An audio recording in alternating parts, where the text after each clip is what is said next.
Welcome to the channel Stories to Relax. I'm Bento, and here we take things gently, letting the mind slow down as we dive into fascinating stories, told at just the right pace to help you relax, or maybe even drift off to sleep. If you prefer a softer narration, try setting the playback speed to 0.8. The wind cut through the steppe like a blade forged in ice. A lone rider pushed forward, his horse's breath forming white clouds that vanished into the grey infinity. Central Mongolia, deep winter where the horizon stretched 3,000 miles in every direction, and the cold didn't just bite, it devoured. The rider pulled his wool cloak tighter, useless gesture.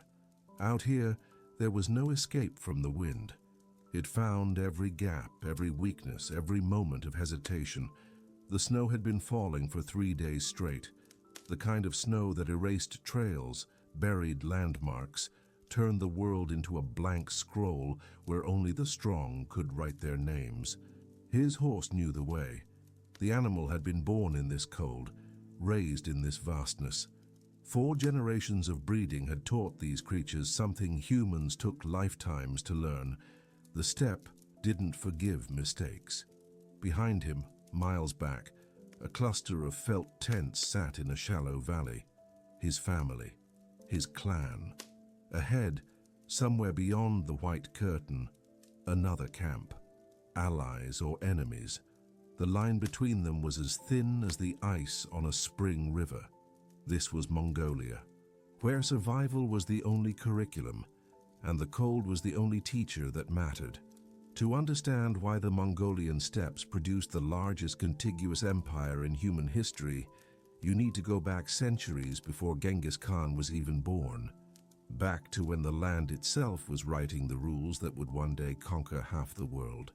The Central Asian steppes weren't just harsh, they were a crucible. A vast laboratory of human endurance, stretching from the edges of China to the doorstep of Europe. 3 million square kilometers of grassland, wind, and silence. No mountains to hide behind. No forests to soften the blow. Just open space that tested everything you thought you knew about survival. Winter temperatures dropped to 40 below zero. Summer heat climbed past 40 above. That's an 80-degree swing between seasons. The human body wasn't designed for this, but the Mongols adapted anyway. Because adaptation wasn't optional, it was the price of existence. The land taught lessons that no teacher could. It taught mobility, because staying in one place meant death when the grass died. It taught discipline, because a single mistake in a blizzard killed your entire family. It taught pragmatism, because honor meant nothing to a winter storm, and pride couldn't fill an empty stomach. And it taught something else, something that would prove far more dangerous to the rest of the world. It taught that comfort was weakness, that walls were prisons, and that the only true power came from movement. The tribes that inhabited these steppes didn't build cities. They built a culture of motion. Their homes were portable. Their wealth walked on 4 legs. Their entire civilization could pack up and relocate in hours. While sedentary peoples learned to love their land, the Mongols learned to master it by never becoming attached to any single piece of it.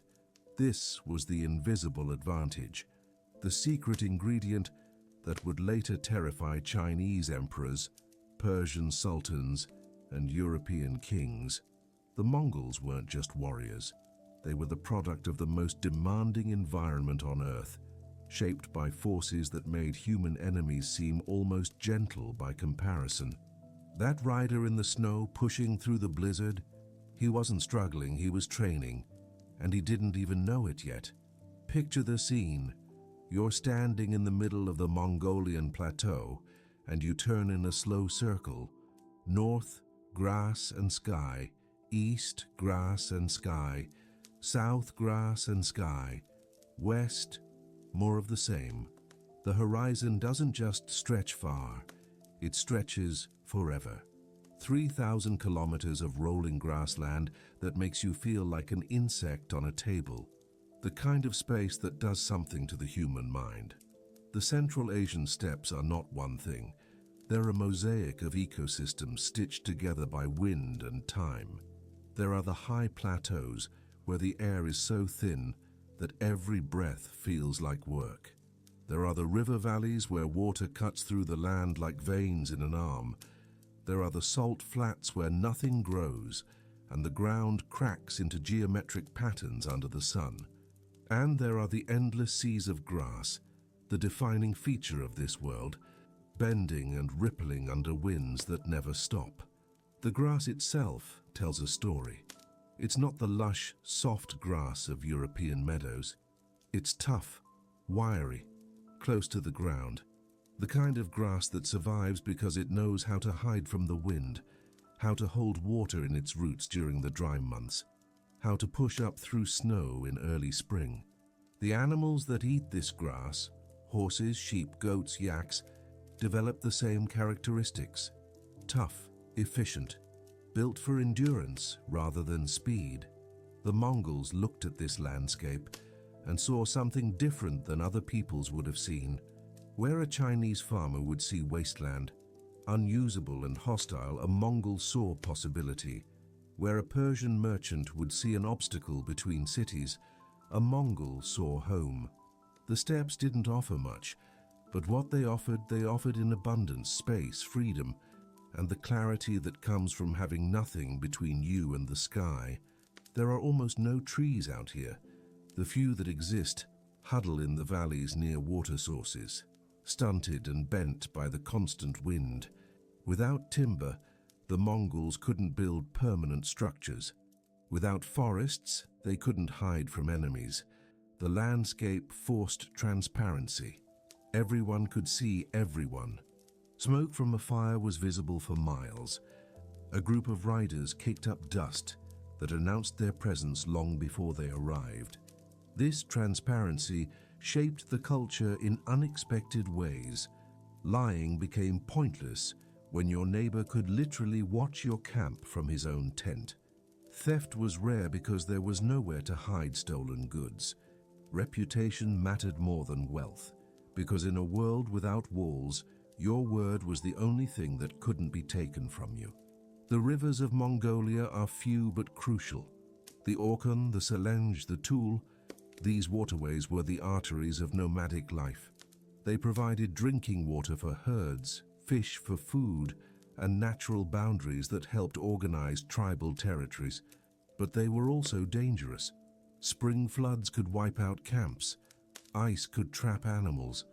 The rivers demanded respect, and the Mongols gave it to them. Between the rivers, the land rolled in gentle waves. Not flat, but not mountainous either. Just enough variation to create microclimates, to channel the wind in certain directions, to form natural corrals for animals. The Mongols learned to read these subtle features the way sailors read the sea.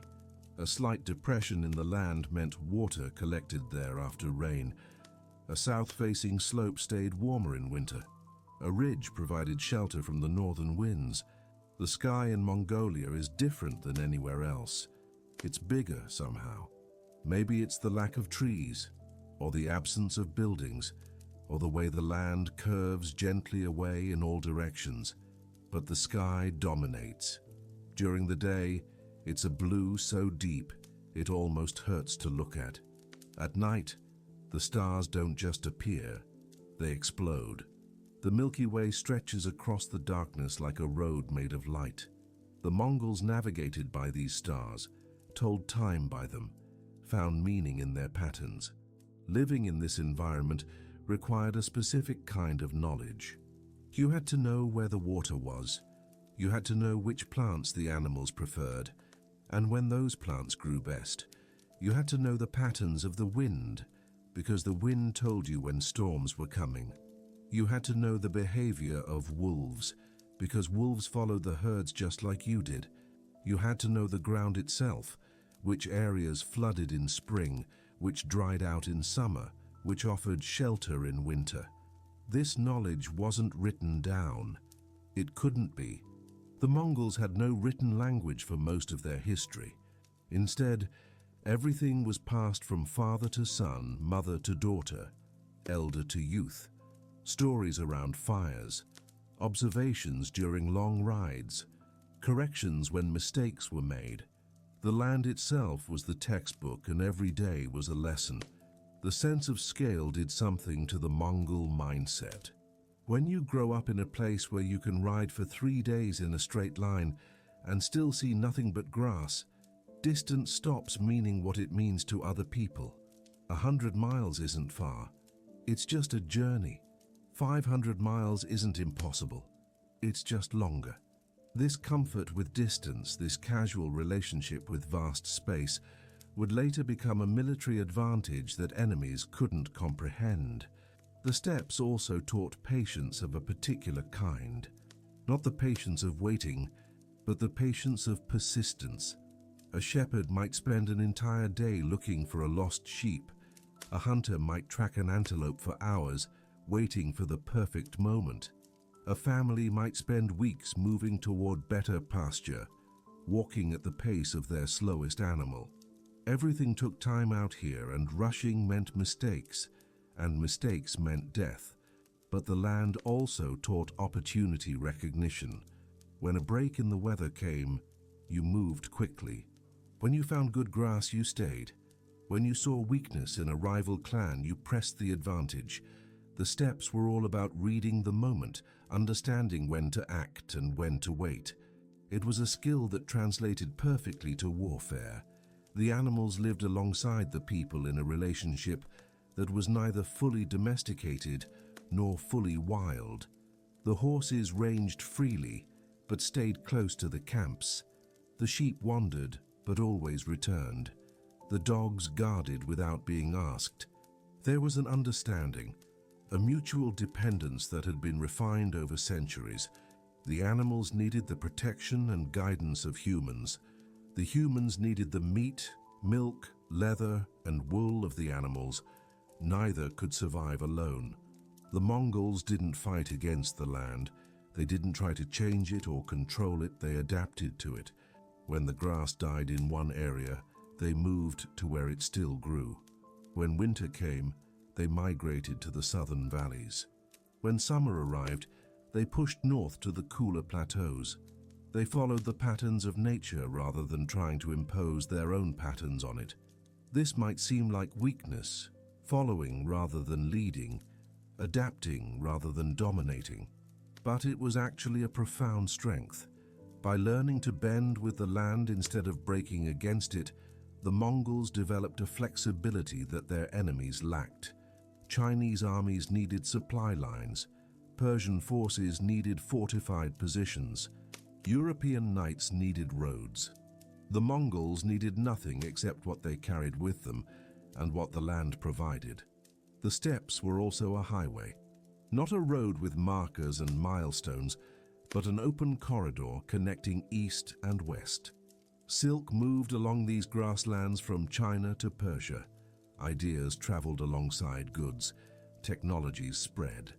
The Mongols sat at the crossroads of civilizations without being part of any of them. They saw Chinese innovation, Islamic scholarship, and European trade, but they remained fundamentally themselves, children of the grass and wind. And always, there was the wind.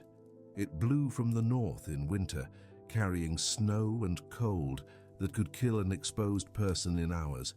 It blew from the south in summer, hot and dry, sucking moisture from everything. It blew from the west during spring, bringing rain. It blew from the east in autumn, clear and sharp. The Mongols learned to read the wind the way sailors read currents. It told them everything they needed to know about what was coming. Living on the steppes meant living with vulnerability. No walls to hide behind. No forests to muffle sound. No cities to absorb you into anonymity. You were exposed, visible, audible.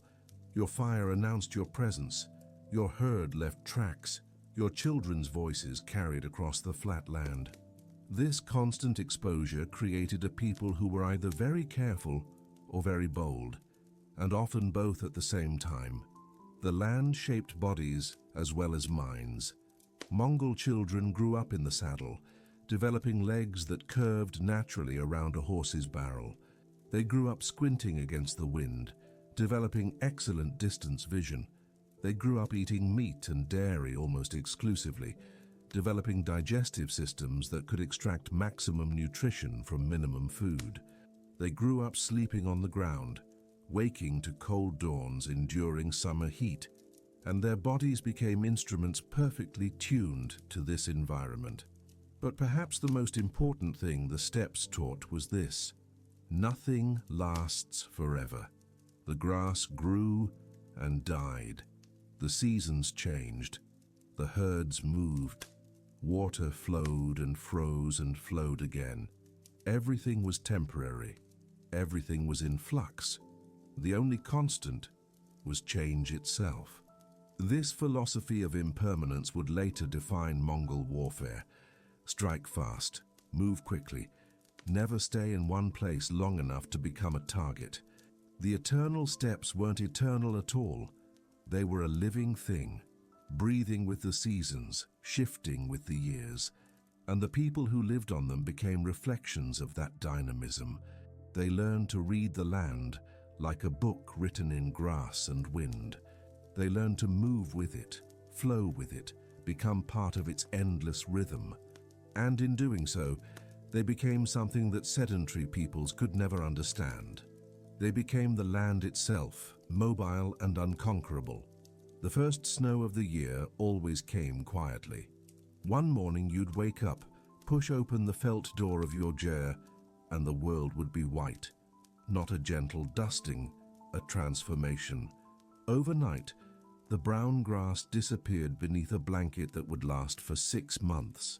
The temperature would drop from cool to brutal in the span of a week. And just like that, winter owned everything. Mongolian winters don't mess around. The temperature can hit -40 degrees Celsius. At that temperature, exposed skin freezes in minutes. Breath crystallizes in the air. Metal becomes dangerous to touch with bare hands. Water turns to ice so hard, you need an axe to break through it. The wind, always the wind, doesn't just blow cold air. It drives that cold through every layer of clothing, through felt tent walls, through confidence itself. The Mongols called this season the White Death, and they weren't being poetic. Animals died, people died. Entire families could be wiped out if they made poor decisions about where to camp or how much food to store. Winter was the great examiner, and it graded on a brutal curve. There was no partial credit for trying. You either survived or you didn't. Preparing for winter started in late summer. The herds needed to be fattened while grass was still abundant. The animals would live off that stored fat when snow covered their food source. Families gathered dried dung for fuel. Wood was too scarce to rely on. They repaired their gers, checking every seam in the felt walls, every rope that held the structure together. A torn felt panel in January could mean death by morning. The diet changed completely. In summer, there was mare's milk, turned into airag, the fermented drink that provided calories and a slight buzz. There were wild onions, berries in certain areas, occasional grain from trade. But winter was pure survival mode. Meat and more meat. Mutton mostly because sheep were easier to slaughter than horses, and horses were too valuable as transportation to eat, unless things got desperate. The meat was boiled, roasted, dried into strips that could last for months. Nothing was wasted. The bones were cracked for marrow. The organs were eaten first before they spoiled. The blood was collected and made into sausage. Living in a gyre during winter required constant attention. The fire in the center had to be maintained but carefully controlled. Too much smoke and everyone choked. Too little heat and everyone froze. The smoke hole at the top of the tent could be partially closed with a felt flap, but never completely. You needed ventilation, or the carbon monoxide would kill you in your sleep. It was a delicate balance, adjusted throughout the day and night. The felt walls of the gyre provided more insulation than you'd think. Felt is made from compressed sheep wool, and wool traps air, and trapped air is nature's insulator. The Mongols layered their jurs with multiple sheets of felt, sometimes 4 or 5 layers thick on the northern side where the wind hit hardest. Inside, you could almost forget about the frozen world outside. Almost. But you couldn't stay inside forever. The animals needed tending. Horses had to be checked, their eyes examined for ice buildup, their hooves cleared of packed snow. Sheep huddled together in the cold, and sometimes one would wander off, confused by the white landscape. Someone had to go find it before the wolves did, and there was always the search for water. Rivers froze solid, so you either melted snow or found a spring that somehow stayed liquid even in the depths of winter. The children born in this environment learned toughness before they learned language. A 2-year-old Mongol child could already ride, clinging to a horse's mane, while an adult led the animal around camp. By 5, they could ride alone. By 10, they could survive a night outside if they had to. This wasn't cruelty, it was necessity. Childhood in Mongolia was an apprenticeship in survival, and the winter months were the advanced course. Then came spring, and with it a different kind of challenge. The snow melted, turning the steppes into a muddy swamp. Rivers that had been frozen solid became raging torrents. The ground, frozen for months, took weeks to thaw properly. This was the hungry time when winter stores were depleted, but new grass hadn't grown yet. Animals were weak, people were weak. Disease spread through camps that had been isolated all winter. But spring also brought hope. The first green shoots pushing through the mud meant the herds could start rebuilding their strength. The ice breaking on the rivers meant water was accessible again. The longer days meant more time to work, to move, to prepare for the next phase of the year. Spring was exhausting, but it was also proof that winter could be beaten. Summer arrived like a fever. The same steppes that had been frozen and dead suddenly exploded with life. Grass grew so fast you could almost watch it. Flowers bloomed in impossible colors, purple, yellow, red, turning the monotonous brown landscape into something resembling a painting. The temperature soared, 40 degrees Celsius in the shade, except there was no shade. The sun beat down from a cloudless sky for 18 hours a day. This heat was its own kind of brutality. It dried out water sources. It made metal too hot to touch. It created mirages on the horizon, false lakes that disappeared as you approached them. The animals that had barely survived winter now had to survive this. They needed constant access to water, which meant families had to camp near rivers or springs. They needed to move frequently to find fresh grass, because the same sun that made the grass grow also burned it away quickly. The contrast between winter and summer was almost obscene. In January, you wore every piece of clothing you owned and still shivered. In July, you wore as little as possible and still sweated. The human body isn't designed for this kind of temperature swing, but the Mongol body adapted. They developed the ability to shut down unnecessary heat production in summer and ramp it up in winter. Their metabolism shifted with the seasons. European visitors to Mongolia often marveled at this. How could the same people who seemed immune to winter cold also function normally in summer heat that prostrated foreigners? The answer was simple.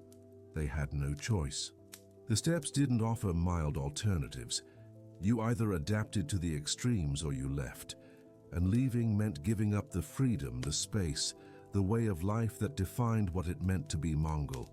So they stayed, and they adapted, and over generations, that adaptation became encoded not just in their culture but in their bodies. Autumn was the sweet spot. September and October brought cooler temperatures and stable weather. The grass was still good. The animals were fat from summer grazing. This was when tribal gatherings happened, meetings where clans came together to trade, arrange marriages, settle disputes, and occasionally fight. Autumn was when the Mongols felt most alive, most themselves, not struggling against winter, not enduring summer, just existing in a brief window when the land was almost gentle. But even in autumn there was an undercurrent of urgency. Everyone knew what was coming. Winter was always coming. So autumn was also preparation time. The final fattening of the herds, the last repairs to the jers, the final trades for things that couldn't be made at home, metal tools, tea, cloth. Every family looked at their supplies and did the math. Would this be enough to last until spring? The extreme climate did something profound to the Mongol character. It created a people who were comfortable with discomfort. Pain was normal. Cold was expected. Hunger was just a fact of certain times of year. This made them almost impossible to demoralize in warfare. An army that complains about sleeping on the ground, about marching in rain, about going a day without food, that army can be broken by hardship. But an army that grew up sleeping on frozen ground, marching through blizzards and regularly fasting because there simply wasn't enough food, that army couldn't be broken by anything an enemy general could throw at them. The climate also taught a particular kind of fatalism mixed with determination. You couldn't control the weather. You couldn't stop winter from coming. You couldn't make summer rain appear. All you could control was your own preparation, your own choices, your own response to conditions. This created people who didn't waste time complaining about circumstances. They just dealt with them. Problem solving became instinctive. When the water freezes, you melt snow. When the grass dies, you move to where it still grows. When the heat becomes unbearable, you rest during the day and travel at night. There was also a spiritual dimension to the extremes. The Mongols believed in the eternal blue sky, Tengri, as their primary deity. And when you live under a sky that dominates everything, that belief makes perfect sense. The sky brought the weather. The sky determined your fate. The sky was vast, powerful, and utterly indifferent to human suffering. You couldn't bargain with it or beg it for mercy. You could only respect it and try to live in a way that didn't anger it too much. The climate also shaped their understanding of time. For sedentary farmers, time was cyclical but predictable. Plant in spring, harvest in fall. But for Mongols, time was more chaotic. A harsh winter could arrive early and last late. A summer drought could ruin pastures unpredictably. You couldn't plan years in advance because you didn't know what conditions you'd face. This created people who were extremely adaptable in the short term, but less interested in long-term planning. It also made them opportunistic. When a good opportunity appeared, you took it immediately, because conditions might change tomorrow. And always, the extremes tested relationships. When you're trapped in a ger with your family for months, everyone's flaws become magnified. When resources are scarce, every decision about who gets what becomes fraught. The climate didn't just test physical endurance, it tested social bonds, family cohesion, and leadership.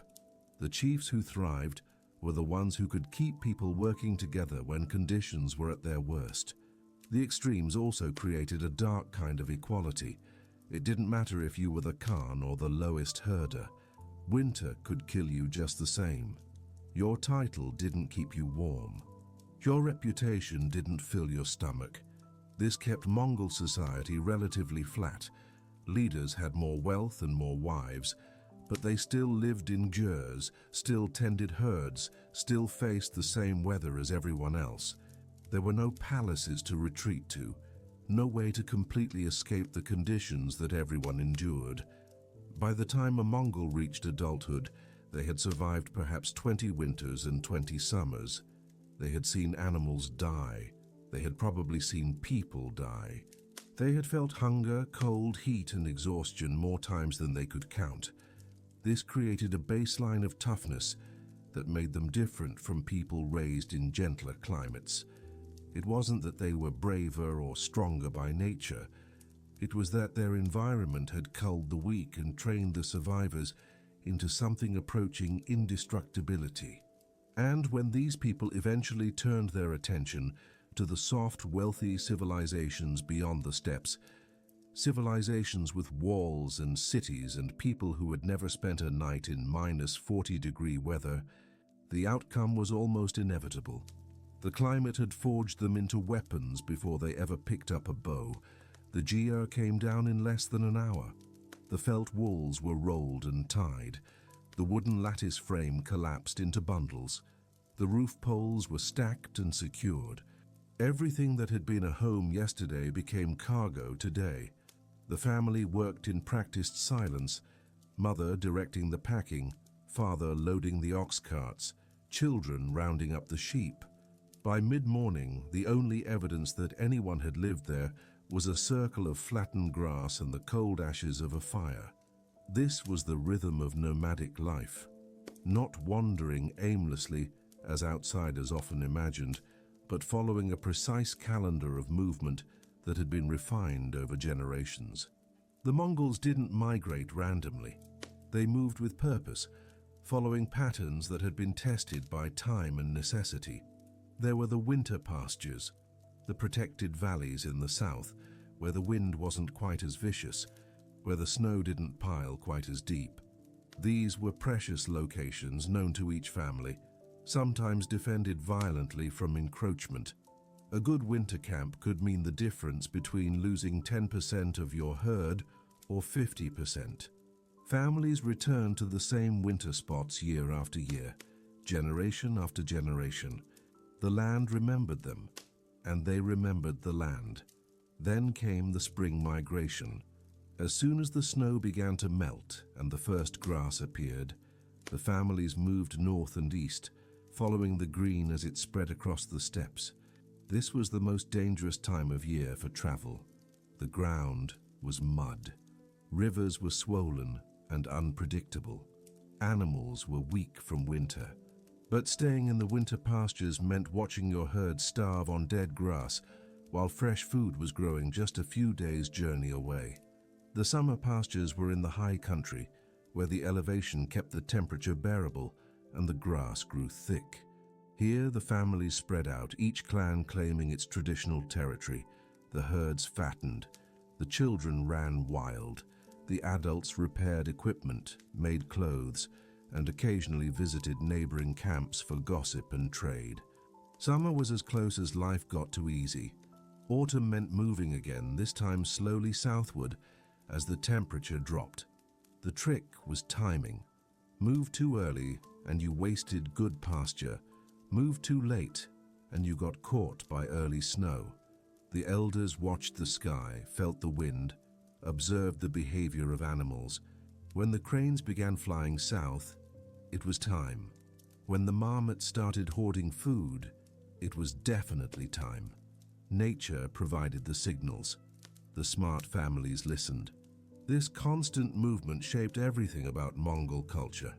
You couldn't accumulate possessions when everything you owned had to fit on a cart or a horse's back. Furniture was minimal. Collapsible stools, low tables that doubled as storage. Dishes were wooden bowls and leather bags. Clothing was layered and multi-purpose. Everything had to be lightweight, durable, and essential. If it didn't serve at least two functions, it didn't make the journey. The gyre itself was a masterpiece of portable engineering. The lattice walls could expand or contract to make the structure larger or smaller. The felt covering could be added or removed in layers depending on the season. The entire thing could be assembled or disassembled by a family in under 2 hours. And critically, it could be transported by just 2 or 3 oxen. Compare that to a permanent house, which required months to build and couldn't be moved at all, and you start to understand why the Mongols looked at sedentary peoples with a mixture of pity and contempt. The movement also created a different relationship with wealth. For sedentary farmers, wealth meant land. The more acres you controlled, the richer you were. But land was meaningless to nomads.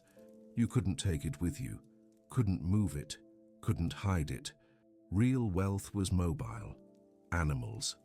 A rich Mongol had thousands of horses, sheep, goats, and cattle. A poor Mongol had a few dozen. The animals were food, transportation, trade goods, and military resources all in one package. This made theft complicated. You couldn't sneak away with 1,000 sheep without someone noticing. The animals themselves were trackable. They left trails, they made noise, they moved slowly. Stealing horses was the more common crime, and it was taken seriously. A man's horse wasn't just property. It was his mobility, his livelihood, his connection to the world. Horse thieves, when caught, faced brutal punishment, sometimes death, sometimes worse. The constant migration also meant that territorial boundaries were fluid. Unlike farmers with their carefully surveyed fields and stone walls, nomads operated in zones rather than fixed locations. A clan might have traditional rights to a general area, but the exact boundaries shifted with the seasons and the needs of the herds. This created disputes. Some were settled through negotiation, others through violence, and a few through elaborate competitions, horse races, wrestling matches, archery contests, where the winner took the disputed pasture. Children grew up never knowing a permanent home. The landscape changed every few months. The view outside the ger door was different each season. This created people who were comfortable with change, who didn't get attached to specific places. Home wasn't a location. Home was the family, the herd, the ger itself. As long as those elements were together, you were home whether you were in a valley in the south or a plateau in the north. This mobility also created a peculiar sense of distance. For sedentary peoples, 100 miles was a vast gulf, a journey that required planning and supplies and courage. For Mongols, 100 miles was just a few days of normal travel. They thought nothing of riding for a week to visit relatives or attend a gathering. Distance was measured not in miles but in time, and time was measured in horse stamina. The nomadic lifestyle demanded incredible physical fitness. You were on a horse for hours every day. You were walking beside herds, chasing strays, setting up camp, taking down camp. There was no sitting in a chair for 8 hours doing paperwork. There was no leisurely breakfast.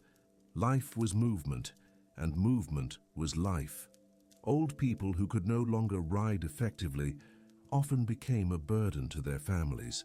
Some chose to stay behind during a migration, essentially choosing death over slowing everyone down.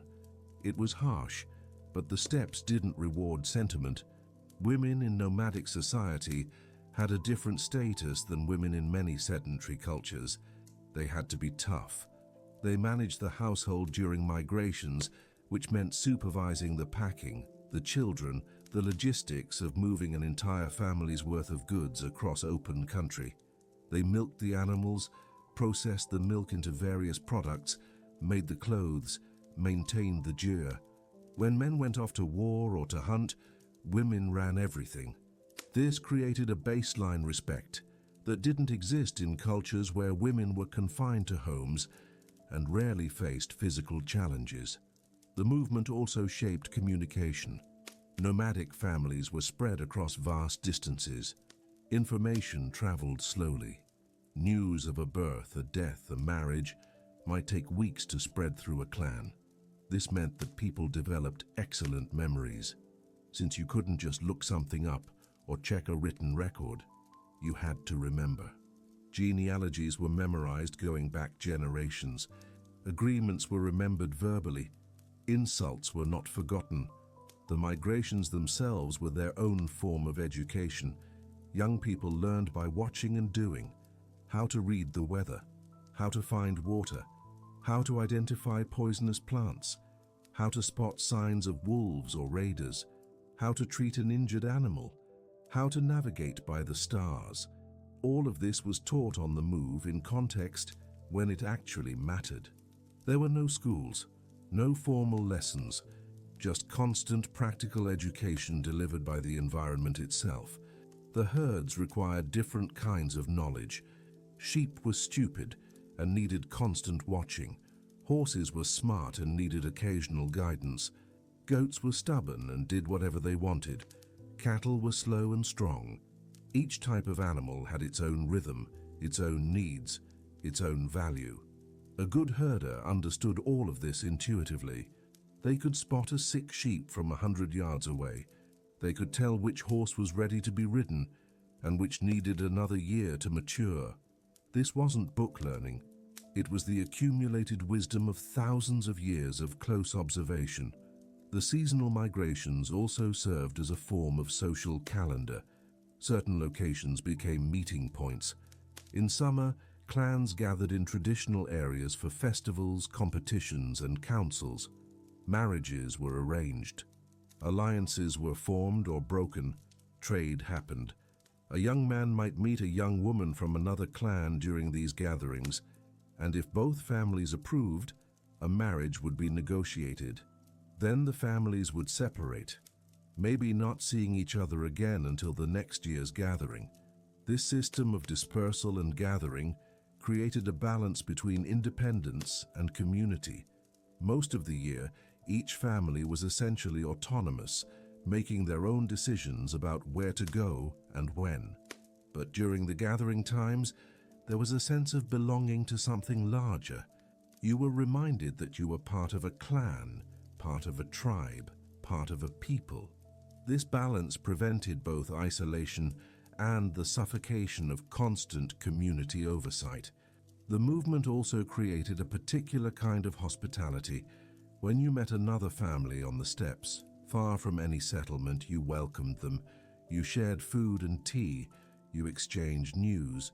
You offered shelter if needed. This wasn't just kindness, it was insurance. Next time it might be you who needed help.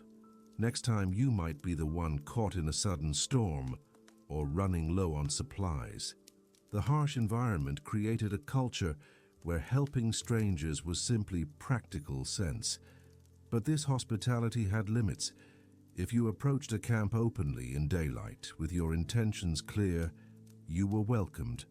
If you approached at night quietly, looking like you were trying to avoid being seen, you might be shot with an arrow first and questioned later.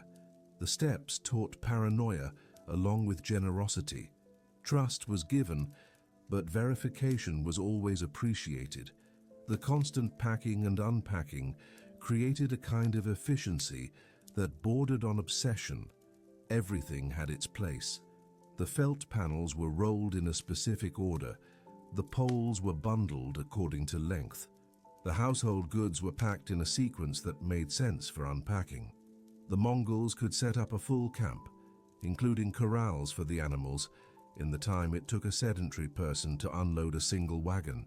This efficiency extended to problem solving.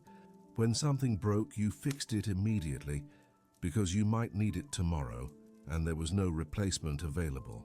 When a decision needed to be made about the route or the timing of a migration, it was made quickly, based on the best information available, without endless debate. Nomadic life didn't reward indecision or perfectionism. It rewarded swift action based on good enough information.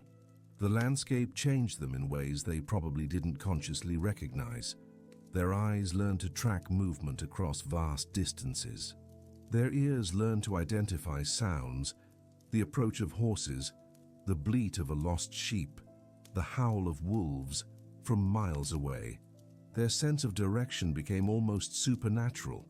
They could navigate by the position of the sun, the patterns of wind, the subtle changes in terrain that were invisible to outsiders. And through all of this, through all the movement and change and uncertainty, ran a thread of freedom that people from sedentary cultures could barely comprehend.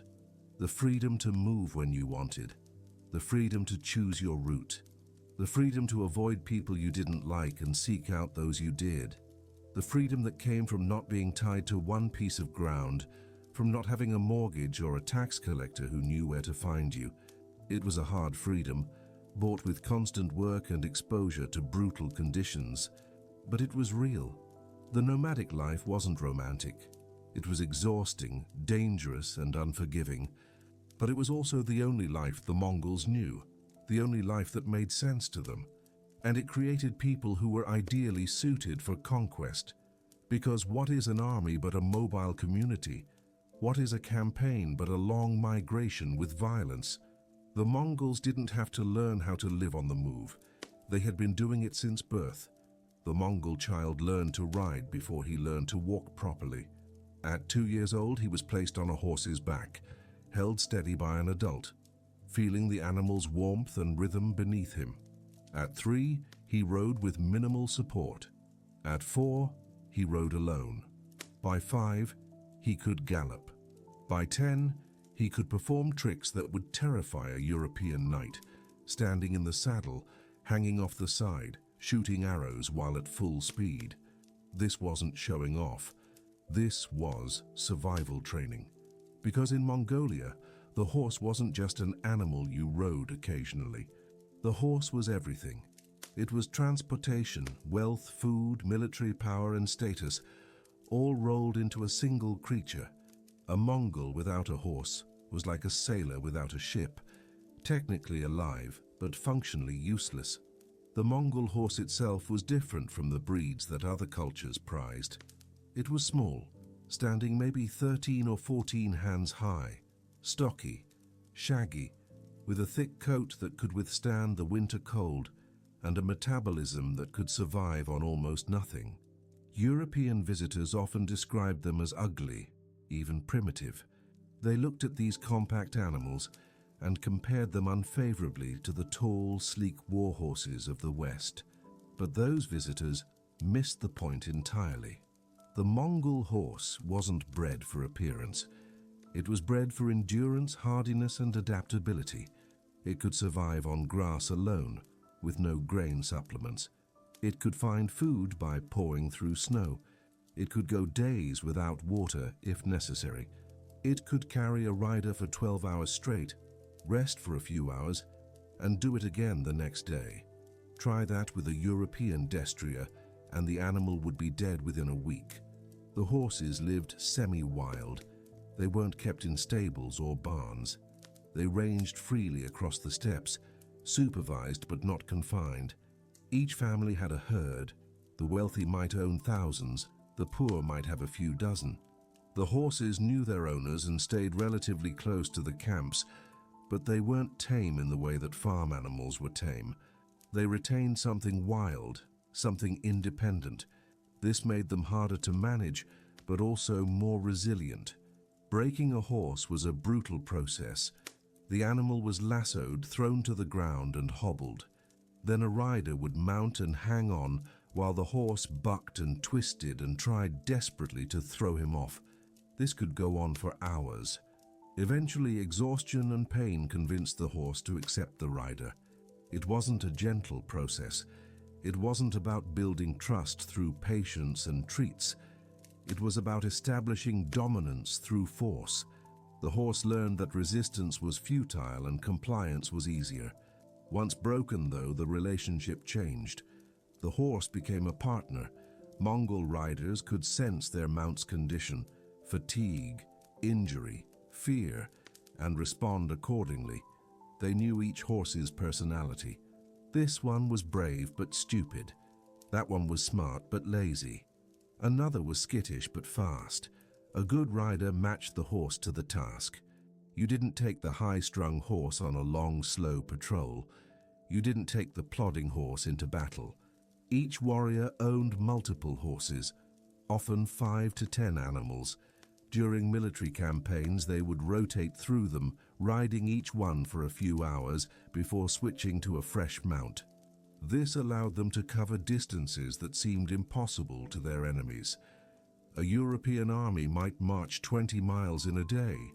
A Mongol force could cover 80 miles because their horses were never exhausted.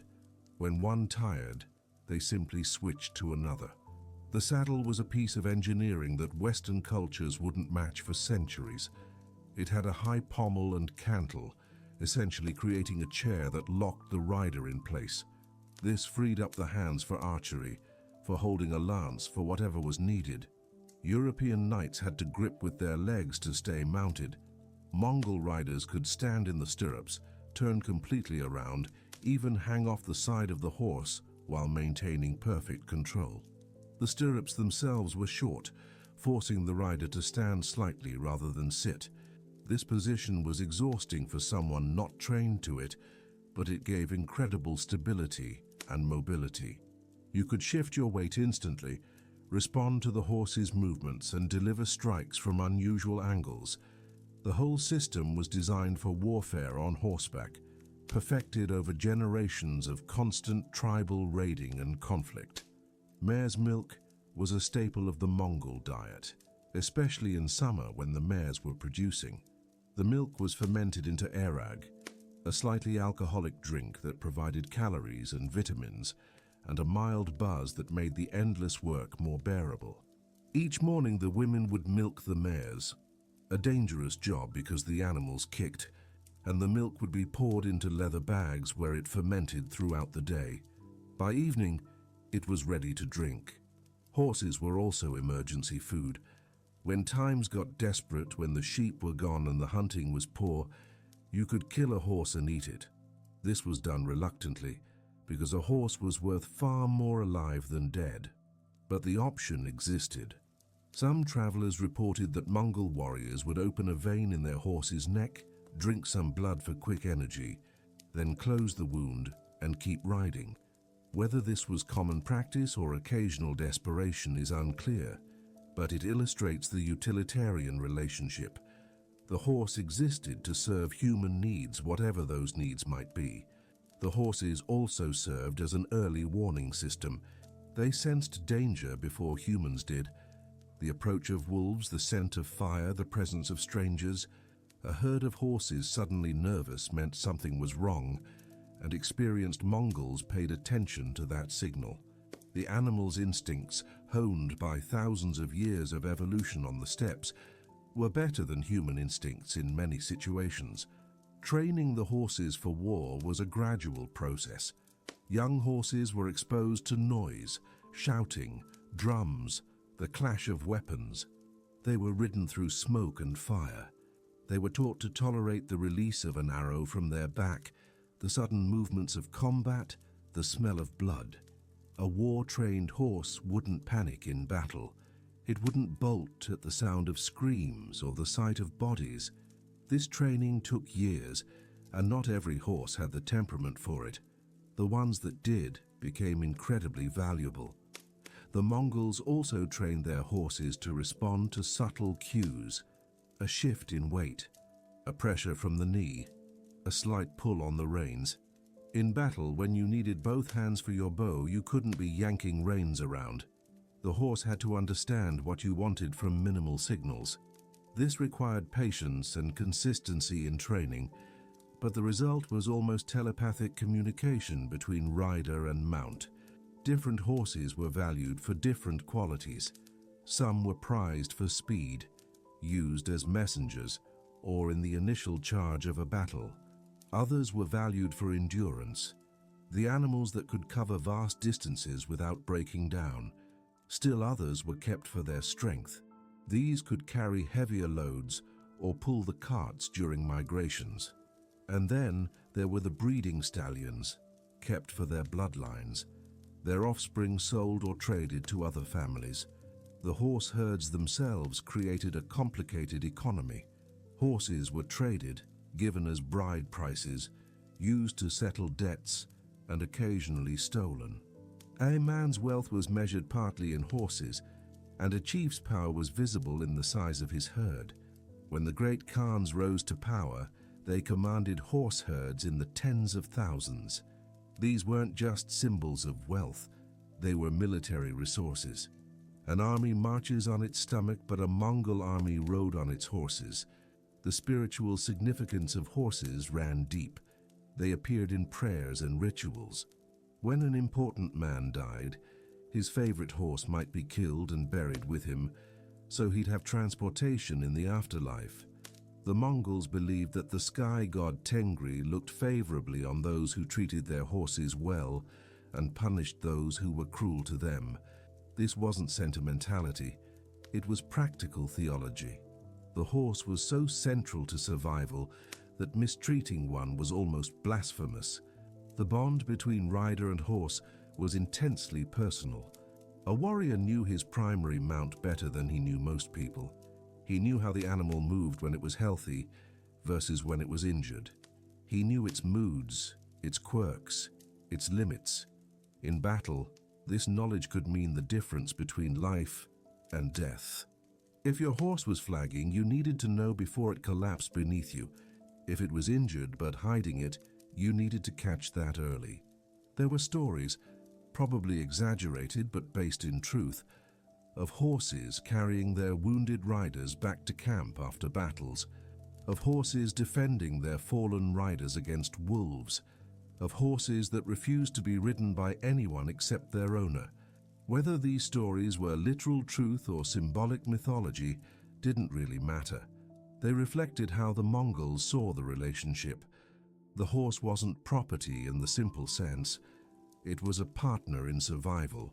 The loss of a good horse was mourned, not with elaborate funerals but with genuine grief. A warrior who lost his best mount in battle would feel that loss as deeply as losing a friend, because in many ways, that's what the horse was, a friend who asked for nothing except food and fair treatment, and who gave everything in return.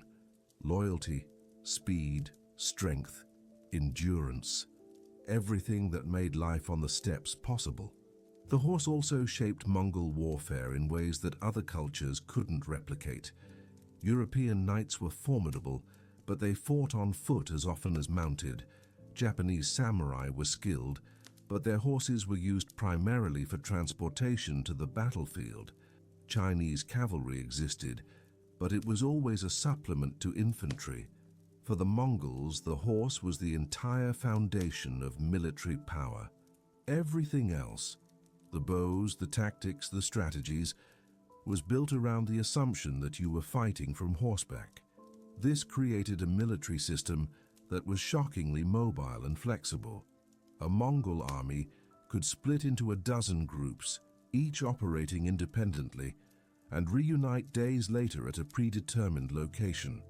They could feint, retreat, encircle, harass, and ambush with a speed that left their enemies bewildered. And all of this was possible because every single warrior was, first and foremost, an expert horseman. The training started so young that it became instinctive. A Mongol warrior didn't think about how to ride any more than you think about how to walk. The horse's movements, the rhythm of the gallop, the balance required to shoot while moving, all of this was automatic, processed by the body without conscious thought. This freed the mind for tactics, for reading the battlefield, for making split-second decisions, and perhaps most importantly, the horse created a psychological advantage. When your enemy sees an army that moves 3 times faster than his own, that can retreat and return at will, that never seems to tire, it creates a sense of helplessness. You can't catch them. You can't force them to fight on your terms. You can't even predict where they'll be tomorrow. The horse gave the Mongols not just military power, but the ability to control the tempo of war itself. The small, shaggy Mongol horse that European nobles mocked was actually one of history's most effective war machines. It carried the Mongols from the steppes of Central Asia to the gates of Vienna, from the frozen wastes of Siberia to the tropical jungles of Southeast Asia. It made the impossible possible. And it did all of this while eating grass and drinking from streams, requiring no stables, no grooms, no elaborate supply chains. The horse wasn't just an extension of the man. In many ways, the man was an extension of the horse. The two together formed a single entity, moving as one, thinking as one. On foot, a Mongol was just another human. On horseback, he became something different, something faster, more dangerous, more unstoppable. The horse was the key to everything, the secret weapon, the foundation of an empire that would eventually span half the known world. Mongolia before Genghis Khan was not a nation. It was a collection of tribes scattered across the steppes, each one fiercely independent, each one convinced of its own superiority. The Mongols, the Tatars, the Merkits, the Naimans, the Keraits, these were just a few of the major groups, and within each group were dozens of smaller clans, each with its own leaders, its own territory, its own grudges against neighbors. The clan was the basic unit of society.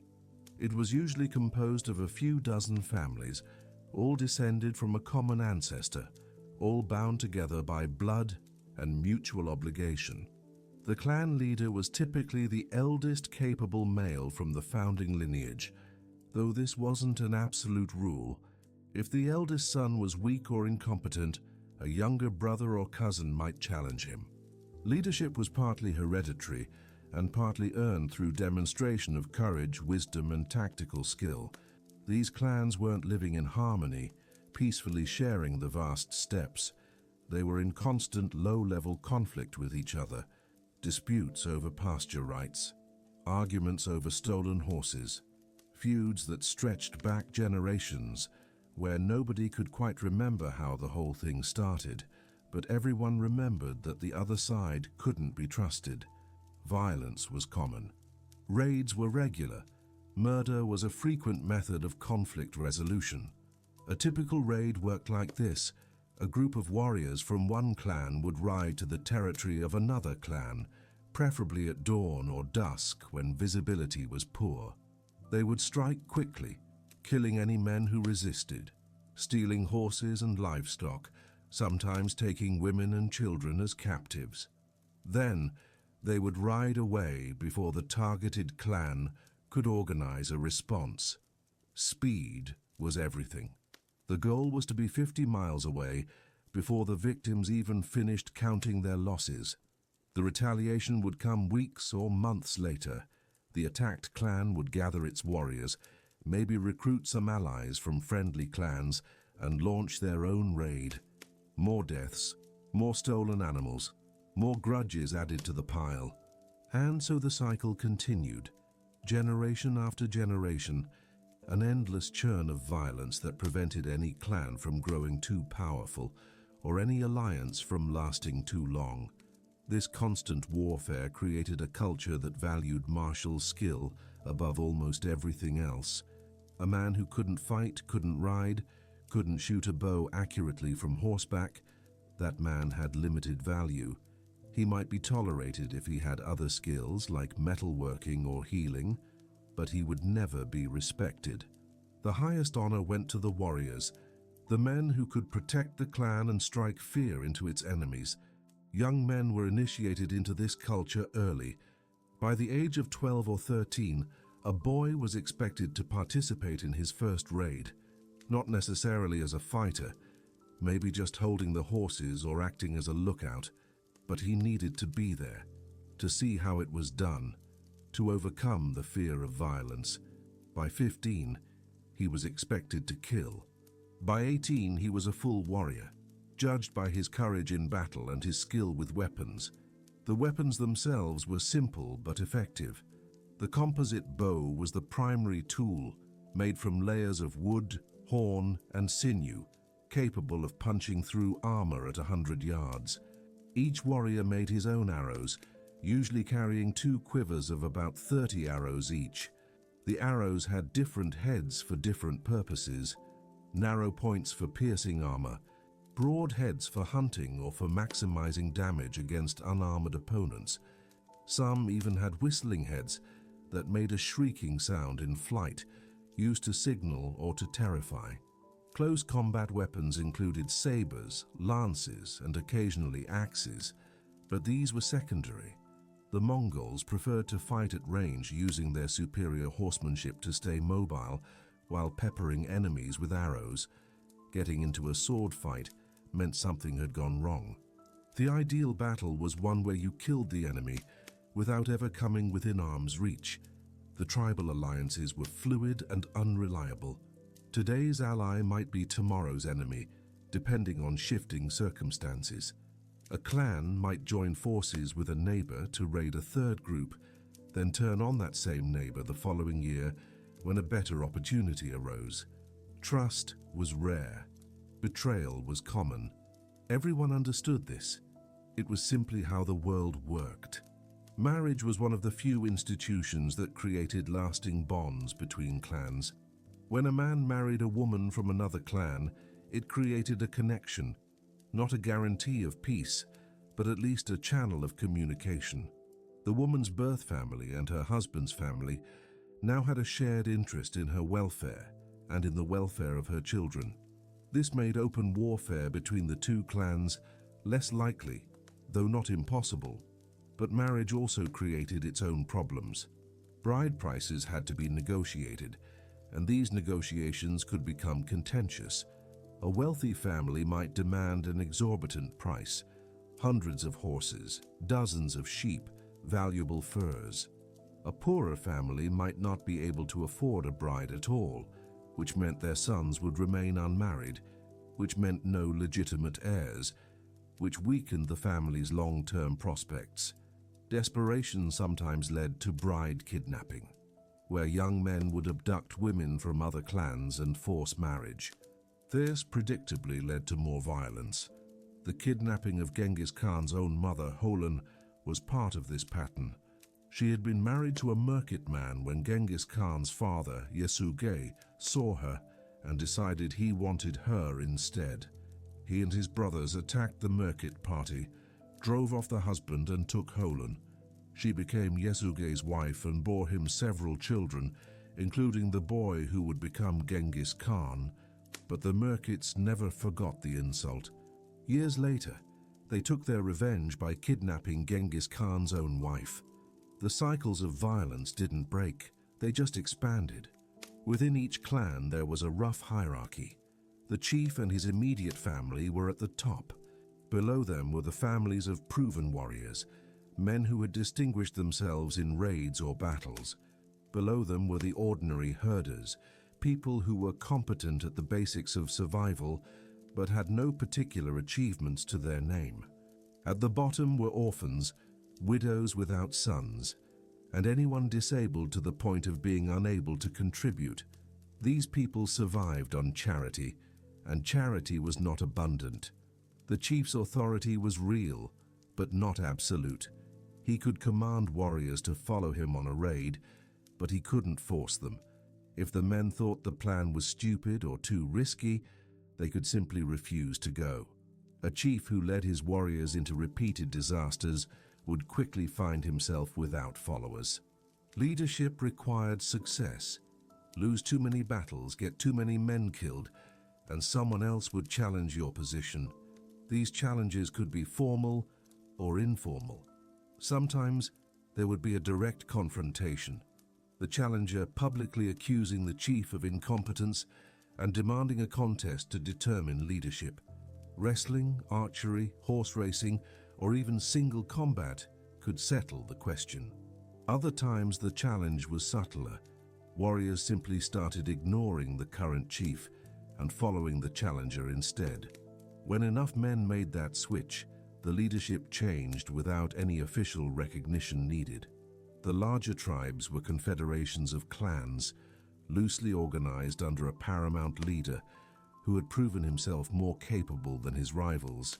But even these confederations were unstable. The paramount leader couldn't control what the individual clans did on a day-to-day basis. He could call them to war and expect most of them to show up, but he couldn't prevent them from raiding each other in peacetime.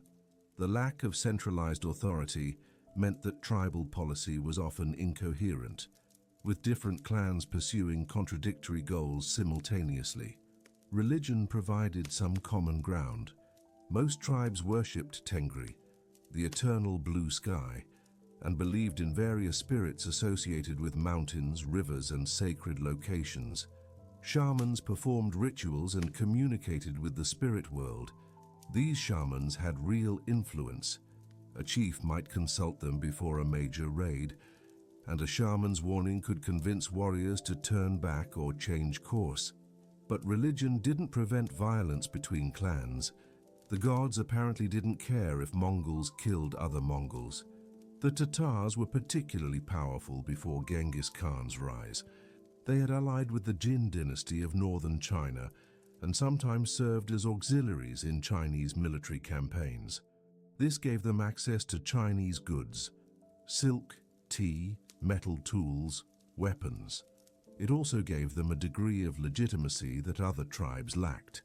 The Chinese called all the steppe peoples Tatars, which infuriated the other tribes, but also indicated where power lay.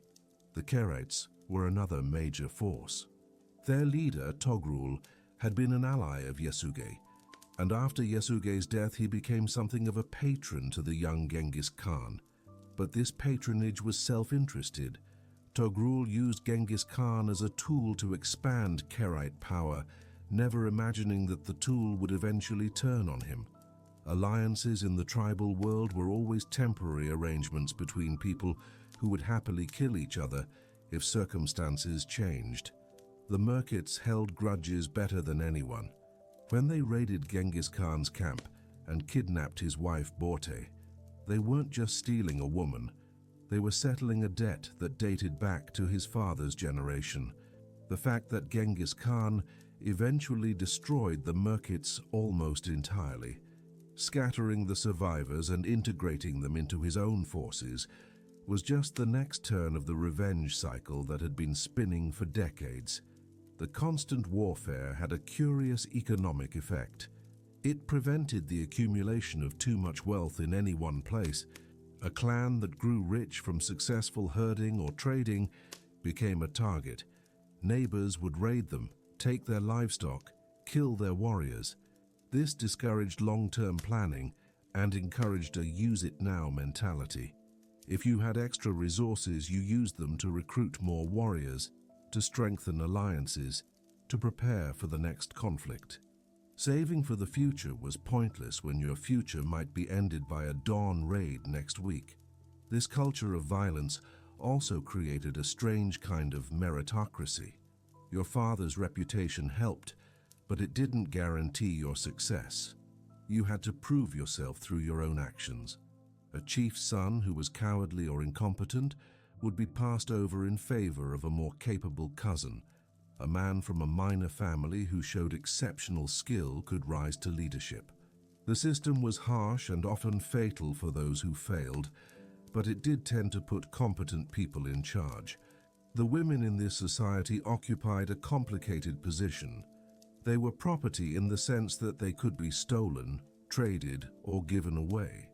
But they were also essential workers who managed the household economy, and this gave them a degree of practical power. A smart woman could influence her husband's decisions. An older woman whose sons were warriors could wield considerable authority within the clan.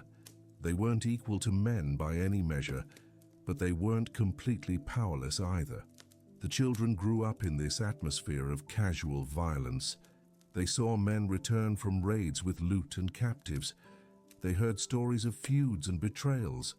They watched as alliances formed and broke. By the time they reached adulthood, they understood that the world was a dangerous place where strength was respected and weakness was exploited.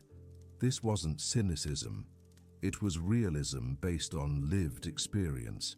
And through all of this chaos, through all the feuds and raids and betrayals, there was no concept of a unified Mongol nation. The idea that all these tribes could be brought under a single leader, that they could stop fighting each other and direct their violence outward, that they could conquer territories far beyond the steppes. That idea existed only in the imagination of one unusually ambitious young man named Temujin, and even he probably didn't fully grasp what he was starting when he began the long, bloody process of unifying the tribes under his command. The tribal world was a pressure cooker of violence and competition. It produced some of the finest light cavalry in history. It created a culture where martial excellence was the highest virtue. And it was waiting, though it didn't know it yet, for someone ruthless and capable enough to hammer all that chaotic energy into a single directed force. When that happened, the rest of the world would learn what it meant to face warriors who had spent their entire lives preparing for war against each other. The steppes had no written laws, no courts, no judges, no legal codes carved into stone tablets. But there were rules, unwritten, unspoken, understood by everyone who survived long enough to learn them. Break these rules and you might be ostracized, beaten, or killed. Follow them and you earned the grudging respect of your peers. The code wasn't about justice in any philosophical sense. It was about survival in a place where the margin between life and death was measured in mistakes. Loyalty to your clan came first, not loyalty to abstract ideals or distant authorities, but loyalty to the specific people who shared your blood and your campfire. If your clan went to war, you fought. If your clan needed food, you shared. If your clan leader gave an order, you obeyed, unless you wanted to challenge him directly. This wasn't negotiable. A man who betrayed his clan was worse than an enemy. He was pollution, something that had to be removed before it contaminated everyone else. But loyalty had limits. If your clan leader was incompetent and getting people killed, you could leave. You could take your family and your animals and petition to join another clan. This happened regularly. The system allowed for a kind of voting with your feet. Bad leaders lost followers. Good leaders attracted them. It was a brutal form of quality control, but it worked. The concept of hospitality was sacred. If a stranger approached your camp openly, in daylight, with his weapons sheathed, you welcomed him. You offered him tea, food, a place by the fire. You didn't interrogate him about his intentions or demand payment. This hospitality was extended even to members of enemy clans, as long as they followed the proper protocols. Once you accepted hospitality, you were under the protection of your host. To attack a guest in your camp was one of the deepest violations of the code. This rule existed because everyone needed it. Today, you might be the host. Tomorrow, you might be the traveler caught far from home when a storm rolled in. The reciprocal nature of hospitality was insurance.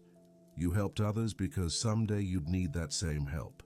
Violate the rule and word would spread. Your clan would become known as one that couldn't be trusted, and travelers would avoid you.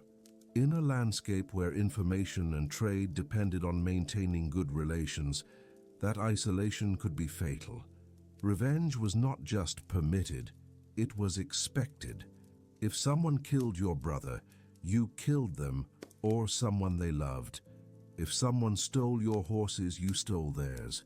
The idea of turning the other cheek would have seemed insane to the Mongols. It would have seemed like an invitation to be victimized over and over. Revenge served as deterrence. People thought twice before attacking you if they knew retaliation was certain. But revenge followed rules too. It had to be proportional. If someone killed your sheep, you didn't kill their entire family. You killed their sheep, maybe added a few extra for the insult. If someone insulted you, you insulted them back or challenged them to a contest.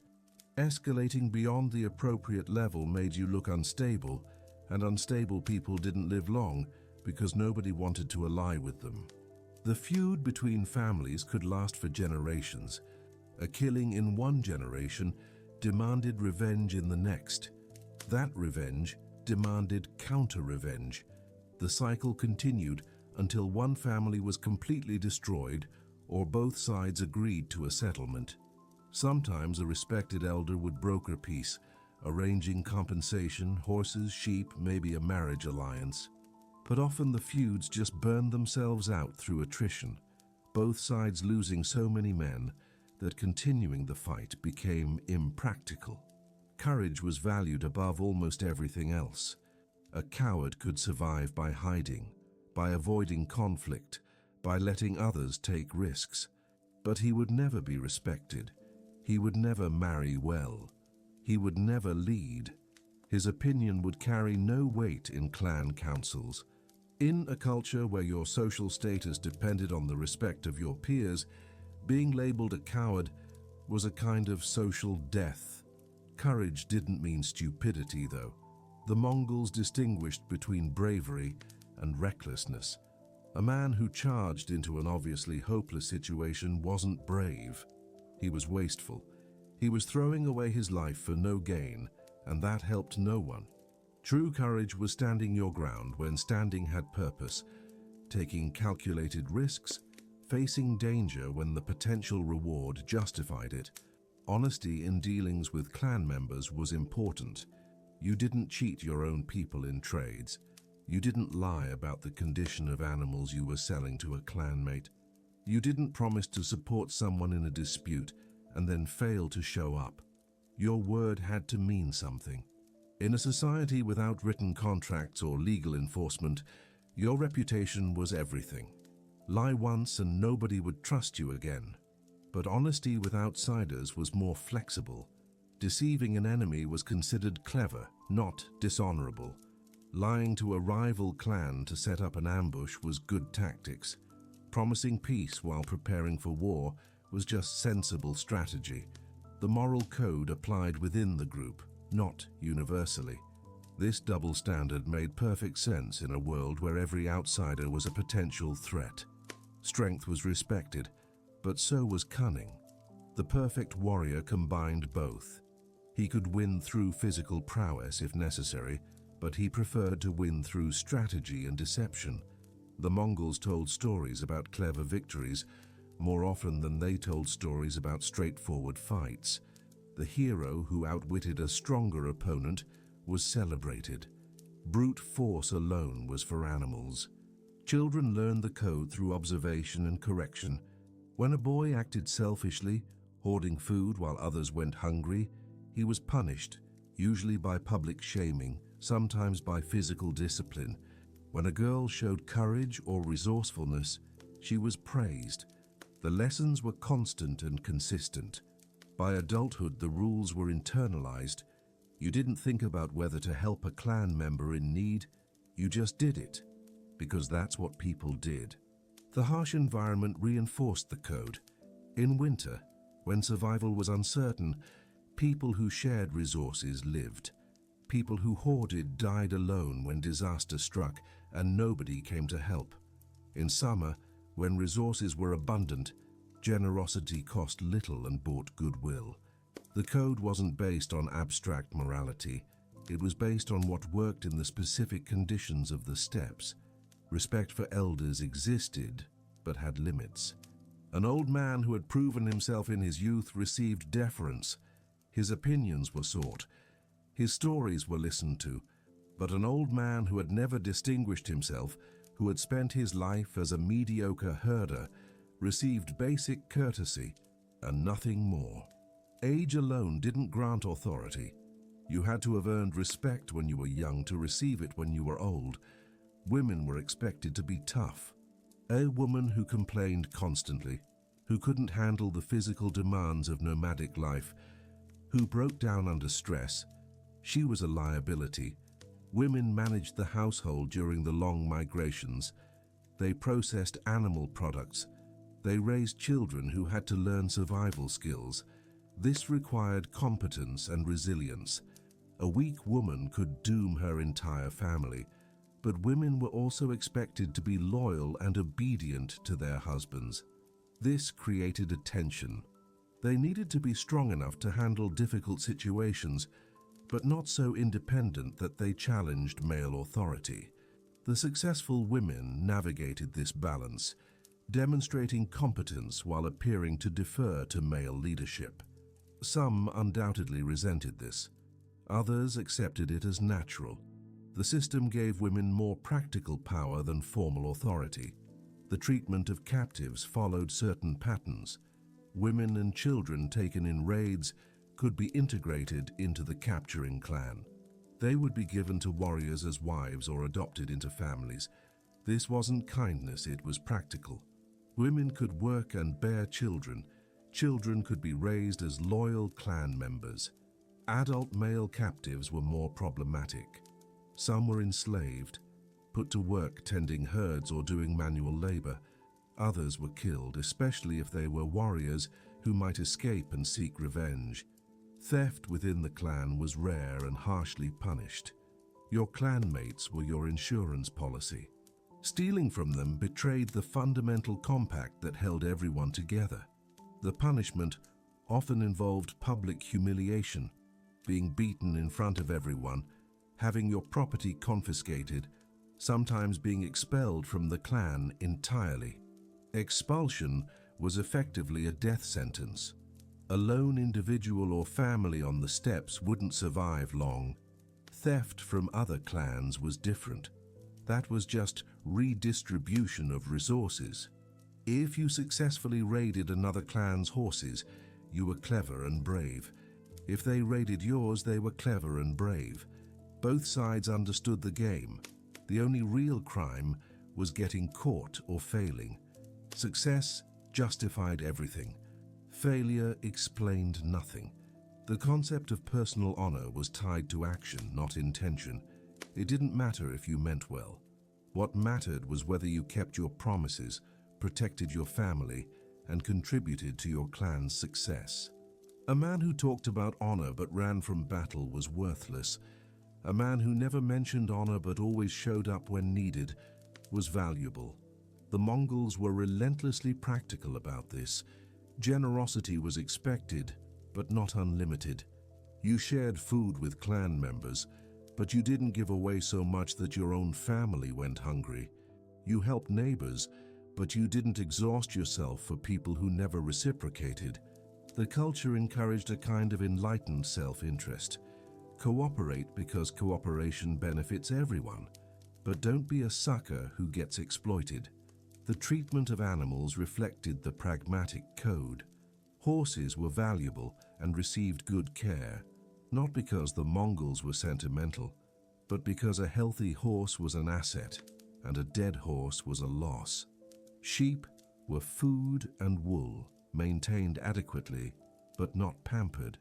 Dogs that guarded the camp and helped with herding were kept fed. Dogs that didn't contribute might be left to fend for themselves or killed. Everything and everyone had to earn their place through utility. This utilitarian worldview extended to humans. A warrior who could fight was valuable. A skilled craftsman was valuable.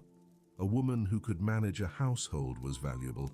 But someone disabled to the point of uselessness, someone so old they couldn't contribute anything, someone mentally incapable of learning basic tasks, these people became burdens. Sometimes they were cared for out of familial loyalty. Sometimes they were quietly left behind during a migration. It was cruel, but the alternative was risking the survival of everyone else. The Mongols didn't moralize about these choices. They didn't torture themselves with guilt about whether they were good people. They did what they had to do to survive, and they accepted that others would do the same. This created a culture that could seem shockingly immoral to outsiders, but it was actually highly moral within its own framework. The code existed. People followed it. Those who didn't suffered predictable consequences. When Genghis Khan eventually rose to power, he didn't create a new moral code.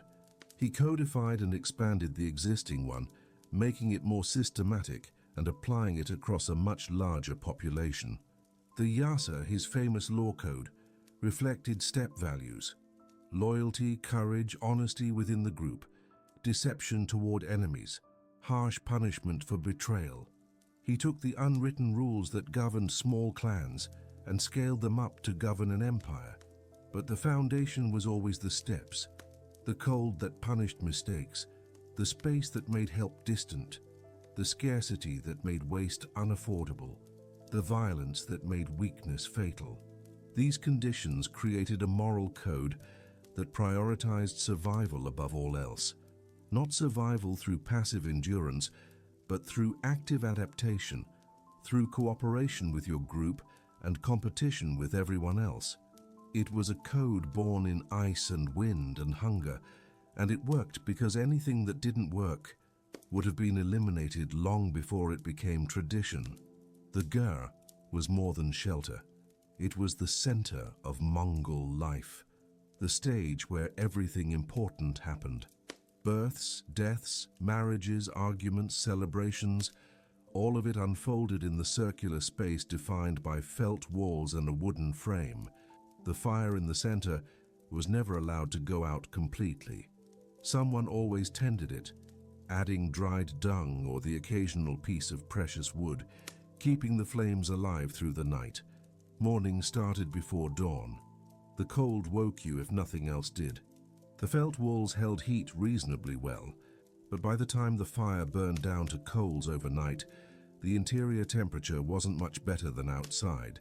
The women rose first, usually the youngest daughter-in-law if multiple generations lived together. She rekindled the fire, started water boiling for tea, and began the day's work while the men and older women gradually stirred. The tea wasn't delicate. It was brick tea, compressed leaves imported from China through trade networks that stretched across the steppes. A chunk was broken off, boiled with water, milk, and salt added. The result was more like soup than beverage, filling, warming, necessary. Everyone drank it. Children, adults, elders. It was the first meal of the day, sometimes the only hot thing you'd have until evening. After tea came the division of labor. The men left to check the herds, moving among the animals to look for injuries, sickness, or anything unusual. The horses needed the most attention, checking hooves, looking for signs of lameness, ensuring none had wandered too far overnight. The sheep were stupid and needed constant supervision or they'd scatter. The goats were independent and generally took care of themselves. The women remained near the gyre, though remained made it sound passive. Their work was constant. Milking the mares was dangerous. The animals kicked. The milk had to be processed quickly or it would spoil. Some was fermented into arag. Some was made into yogurt or cheese. The curds were dried on top of the gyre, turning into hard nuggets that could be stored for months. Nothing was wasted. Even the whey left over from cheese making was fed to the dogs. Children were everywhere and nowhere, somehow underfoot and absent at the same time. The very young ones stayed close to their mothers, often strapped to their backs in cradles made of wood and leather. As soon as a child could walk reliably, they were given tasks. Fetch water from the stream, gather dung for fuel, watch the youngest sibling. The line between childhood and labor was thin. Play and work blended together. A game of chasing sheep was also learning herding skills. Education happened through observation and correction. There were no schools, no formal lessons. If you wanted to learn something, you watched someone who knew how to do it, then tried it yourself. Made a mistake.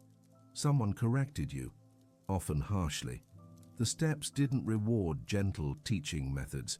You learned fast, or you suffered consequences. A child who couldn't tie proper knots might lose the family's horse. A child who couldn't identify edible plants might poison someone. The stories came out at night after the evening meal, when there was nothing to do except sit around the fire and talk. The elders told stories of the ancestors, tales that had been passed down through generations. Some were probably true. Others were certainly embellished. A few were pure mythology, but they all served a purpose, teaching values, preserving history, entertaining during the long, dark hours. There were stories of great warriors who single-handedly defeated dozens of enemies.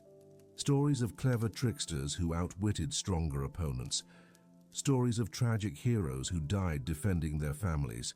Stories of women who showed courage equal to any man. The stories always had lessons embedded in them, though these lessons weren't explicitly stated. You were expected to figure out the moral yourself. Music existed, though it was sparse and functional. The morincourt, the horsehead fiddle, was the primary instrument. 2 strings stretched over a wooden body topped with a carved horse head. The sound it made was haunting, somehow lonely even when you were surrounded by people. The melodies were simple, repetitive, designed to be played while traveling or working. Songs about horses, about the landscape, about lost loves and old battles. Singing was participatory. Someone would start a song and others would join in, their voices blending in rough harmony. The lyrics were often improvised, verses added to fit the situation.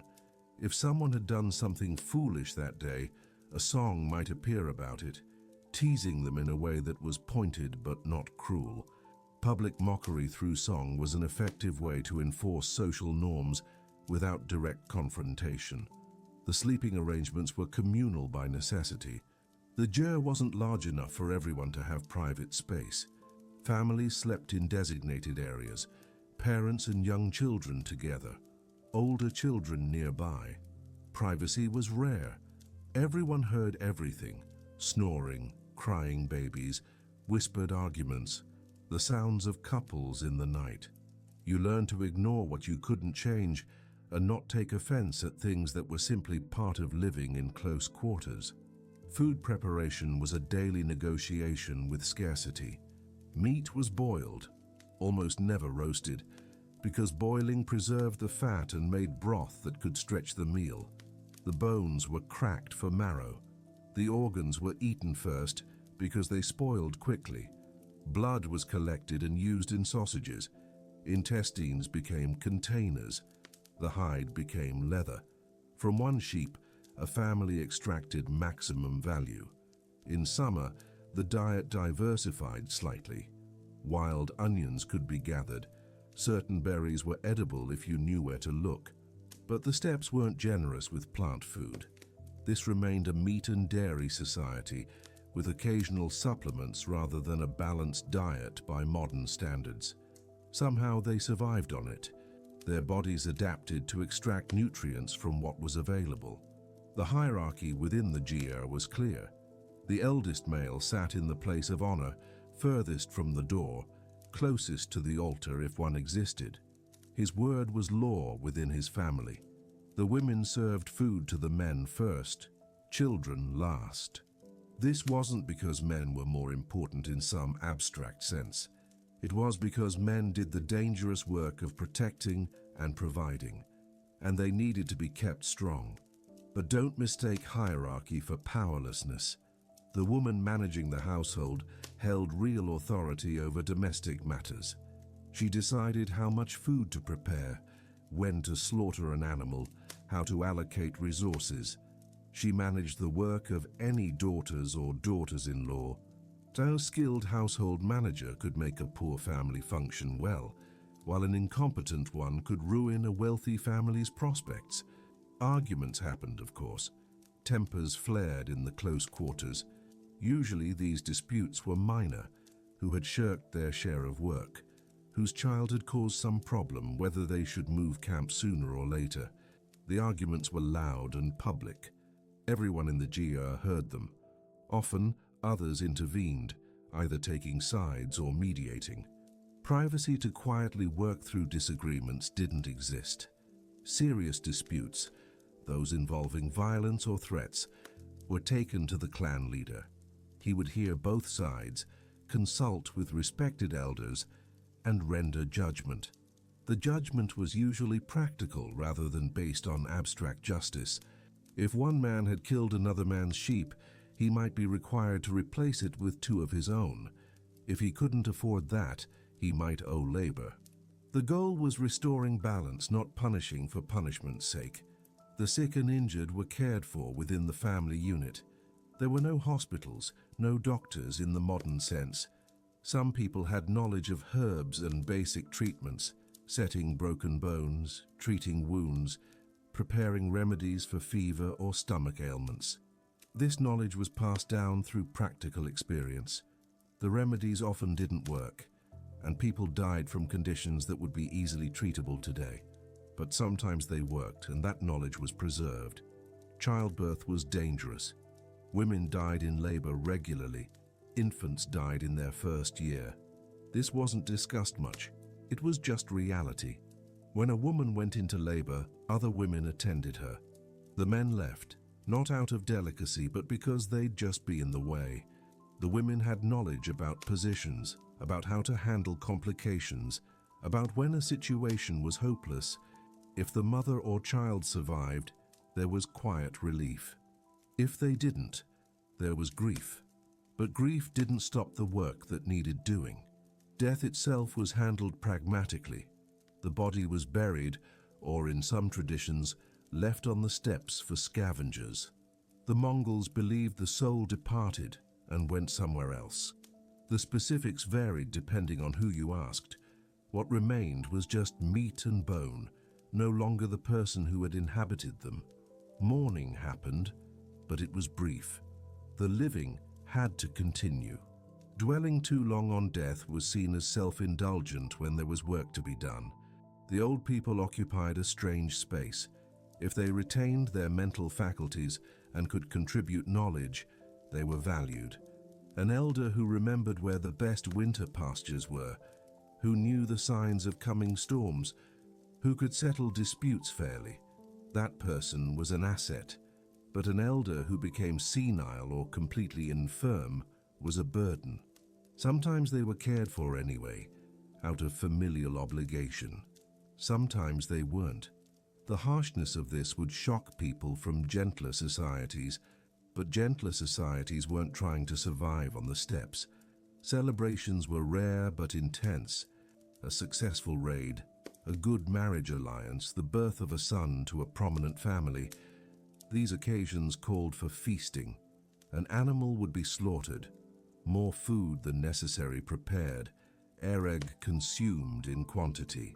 People would eat until they could barely move, drink until they were falling down drunk, knowing that tomorrow would return to scarcity. The feast was a release valve, a brief escape from the grinding routine of survival. Wrestling matches happened during these gatherings. Young men competed, showing off their strength and skill. The winner gained prestige. The loser gained motivation to train harder. It was entertainment and evaluation at the same time. A man who proved himself in wrestling might be invited to join a raiding party, given better marriage prospects, or considered for leadership. The horse races were even more important. Boys as young as 5 or 6 rode in these races, covering distances of 15 or 20 miles.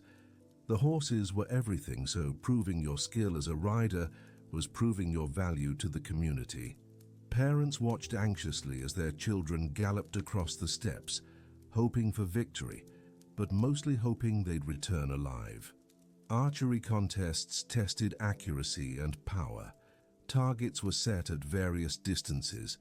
The competition wasn't just about hitting the target. It was about hitting it consistently from horseback while moving. These skills directly translated to warfare and hunting. A man who could put arrows into a target from 100 yards while riding at full speed was a man who could help feed and defend his clan. In the quieter moments, there was craft work. The women embroidered clothing, creating patterns that were both decorative and symbolic. Certain designs indicated clan affiliation. Others were purely aesthetic, adding small touches of beauty to a hard life. The men carved items from wood or bone, spoons, cups, knife handles. This work wasn't urgent, but it filled the hours and produced useful items. The felt walls of the GER created an acoustic space that was simultaneously intimate and public. Conversations inside could be heard by everyone. This prevented secrets, but also created a sense of shared experience. You knew what was happening with everyone in your household. You knew their worries, their complaints, their small joys. For better or worse, you were never truly alone. The fire remained the center. Everything oriented around it. You ate near it, slept around it, gathered by it for stories and discussions. The smoke rose through the hole in the roof, carrying with it the smell of burning dung and cooking meat. That smell was home. Years later, people who had left the steppes for cities would catch a whiff of similar smoke and feel an immediate longing for the life they'd abandoned. Inside the GER, generation after generation was raised with the same lessons. Work hard, don't complain, protect your family, respect your elders if they've earned it, Be useful, don't be weak. These weren't just words, they were demonstrated daily through action and expectation. The voices in the tent were many, but the message was unified. Survive, and help your people survive. Everything else was secondary. The Dzud came without warning. One year, the summer had been dry. Not catastrophic, but drier than usual. The grass didn't grow as thick. The animals didn't fatten as much. Then winter arrived early, colder than it had been in decades. The snow piled deep, covering what little grass remained. The animals couldn't paw through it to reach food. They began to starve. A dzud was the Mongol word for this specific disaster, a combination of drought and harsh winter that killed livestock on a massive scale. It happened every few years, sometimes worse than others. This particular dzud was bad. By midwinter, families were watching their herds die. First the weakest animals, the old, the young, the already sick, then the others. Sheep froze standing up. Horses lay down in the snow and never rose. Entire herds, accumulated over generations, disappeared in a single season. The families made desperate choices. Do you slaughter animals now for food, knowing you're killing your future wealth? Or do you hope they'll survive and risk losing everything? Most families tried to wait it out. They watched their animals grow thinner, ribs showing through shaggy coats. They fed them what little stored hay they had. They moved to areas where the snow was shallower. Nothing worked. The winter was too harsh, too long. By spring, some families had lost 70 or 80% of their animals. A clan that had been wealthy in autumn was destitute by the time the snow melted. The ones who survived did so through a combination of luck, careful management, and sometimes by stealing from neighbors who were equally desperate. The dzud was an equalizer. It could destroy the rich and spare the poor, based on nothing more than which valley you'd chosen for winter camp. The aftermath was almost worse than the disaster itself. Thousands of animal carcasses littered the steppes, rotting in the spring sun. The smell was overwhelming. Scavengers gorged themselves, wolves, foxes, birds, but even they couldn't consume all the dead. Entire ecosystems were thrown out of balance, and the human cost was just beginning. Families without herds couldn't survive. A nomad without animals wasn't a nomad. He was just a desperate person wandering the steppes. Some families tried to rebuild by working for wealthier clans, basically becoming servants in exchange for a few animals to start over. Others abandoned the nomadic life entirely, drifting toward the edges of settled agricultural societies, becoming beggars or bandits or laborers. A few simply starved. The hunger that followed a dzud wasn't the clean, quick death of fiction. It was a slow, grinding down of the body. First you felt hungry all the time, then you stopped feeling hungry. Your stomach gave up signaling. You grew weak. Simple tasks became exhausting. Your mind clouded. You made poor decisions because you couldn't think clearly. Children were especially vulnerable. The very young died first, their small bodies unable to survive prolonged deprivation.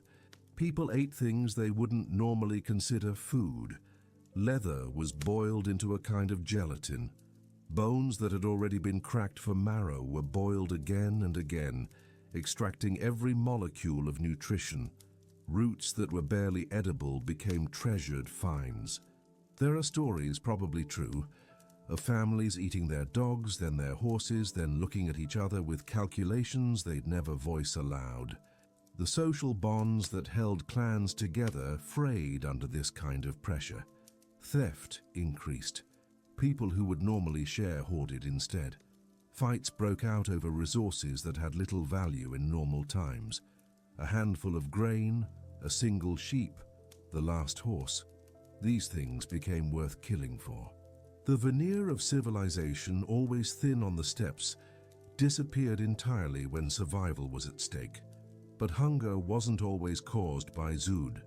Sometimes it was just a bad year, Summer too dry, autumn too short, winter arriving before the herds were ready. Sometimes it was caused by warfare. Raiders could sweep through a region, steal all the livestock, and leave the inhabitants with nothing. The survivors faced the same slow starvation as Dzud victims, but with the added bitterness of knowing it was human-caused. These periodic catastrophes created a culture of extreme pragmatism. When you'd seen entire families wiped out by hunger, you didn't waste food. When you'd watched children die because there wasn't enough to eat, you didn't take abundance for granted. The Mongols who survived these disasters were the ones who prepared carefully, who planned for worst-case scenarios, who were willing to make hard choices quickly. The pressure also pushed people outward. When the steppes couldn't support the population, when animals were dying and people were hungry, the obvious solution was to go somewhere else. Sometimes that meant migrating to a different part of the steppes, but sometimes it meant looking beyond the steppes entirely, toward the wealthy, settled societies that surrounded them. China was the closest and most obvious target. The Chinese had cities full of grain. They had warehouses stocked with food. They had fields of crops that could feed thousands. From a Mongol perspective, suffering through a Dzud while wealthy farmers just across the border had full stomachs seemed absurd. Why not take what you needed?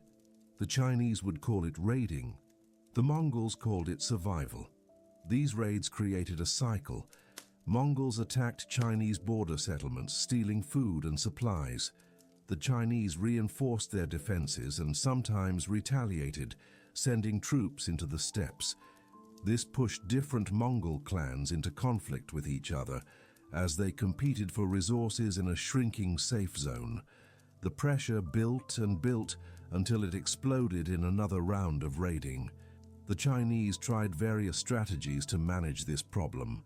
Sometimes they paid tribute, essentially bribing the Mongol clans to stay away. Sometimes they played the clans against each other, supporting one group to fight another. Sometimes they built walls and fortifications, trying to keep the nomads out entirely. None of these strategies worked perfectly. The fundamental problem remained. When the steppes couldn't support the population, the people of the steppes went looking for food elsewhere.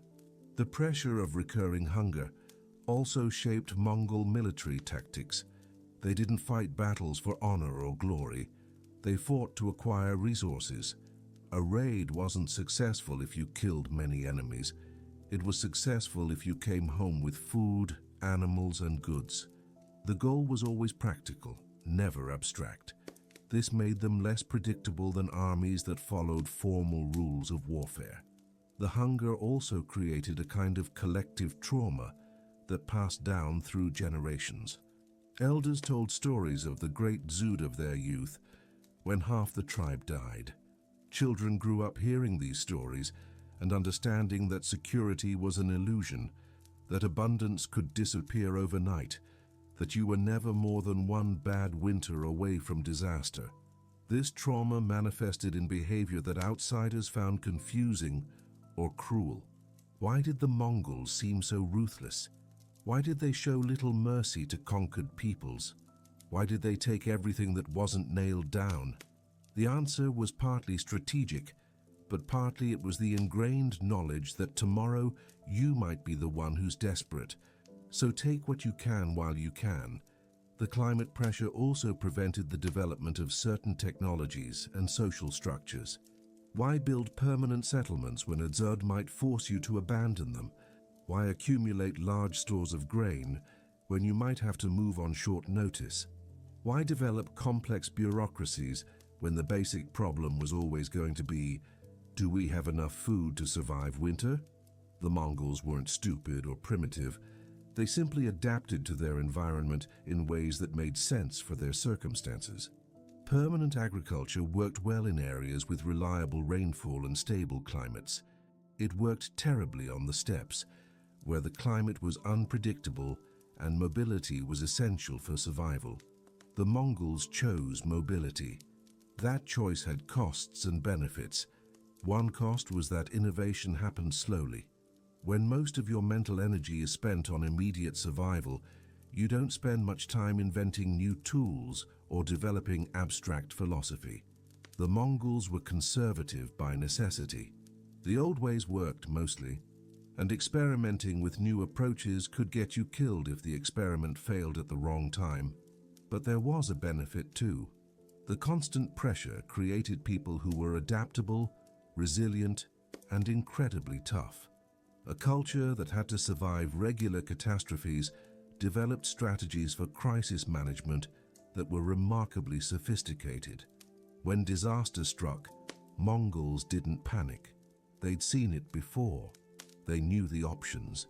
Split up to reduce pressure on resources, send the young men raiding, slaughter the weakest animals first, move to wherever conditions were slightly less terrible. The environmental pressure also created a strange kind of egalitarianism. A dzud killed rich and poor alike. The Khan with 1,000 horses might lose 900 of them. The poor herder with 20 might lose 18. Afterward, they weren't as different as they'd been before. Wealth could be rebuilt, but it was never fully secure. This prevented the development of rigid class structures. You couldn't trust your wealth to protect you, so you had to remain personally capable. Children raised in this environment learned early that the world was harsh and indifferent. Nature didn't care about your needs or your feelings. It provided or it didn't, based on factors beyond your control. This created people who were fatalistic about some things. You couldn't control the weather, but fiercely determined about others. You could control your preparation and your response. The hunger also shaped religion and spirituality. The Mongols believed in Tengri, the eternal blue sky, but their relationship with this deity was transactional rather than devotional.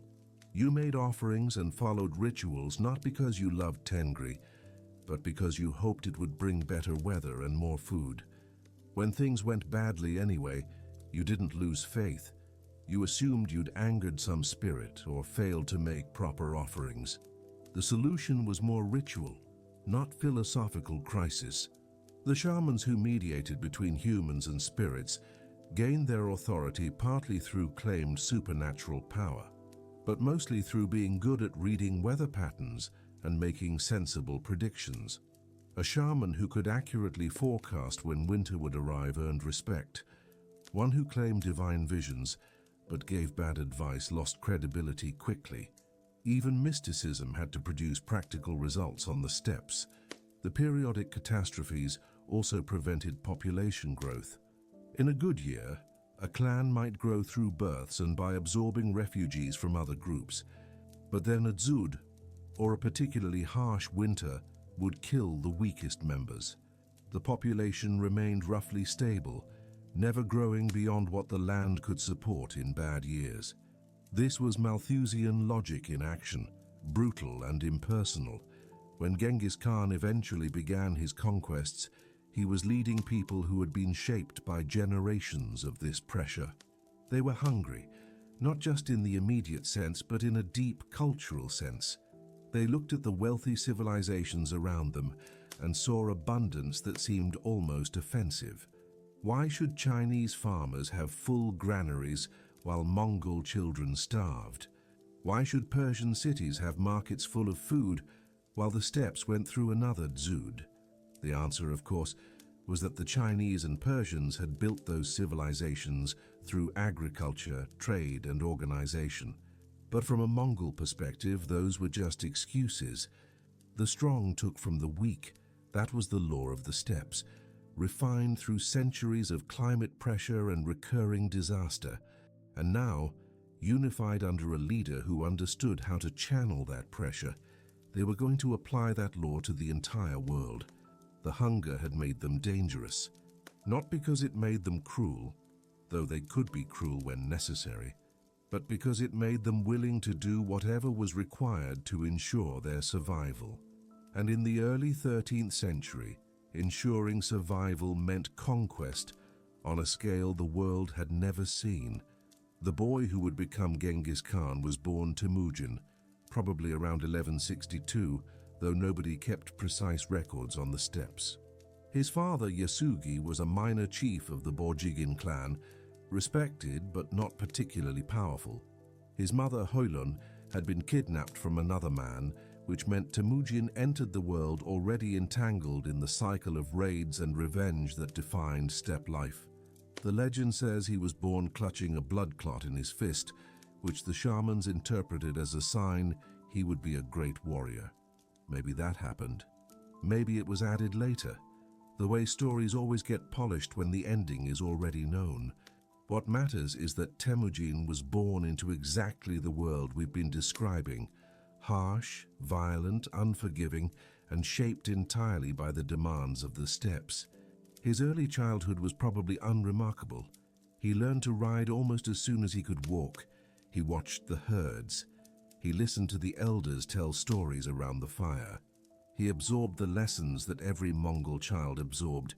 Be tough, be loyal, don't show weakness. Survive by any means necessary. The land was his first teacher, and it was a brutal one. When Temujin was 9 years old, his father took him to find a wife among the Olkonut people, his mother's tribe. This was standard practice, arranging marriages young to build alliances between clans. They found a girl named Borte, slightly older than Temujin, and the betrothal was arranged. Yasuge left his son with Borte's family, as was customary, to work and prove his worth before the actual marriage.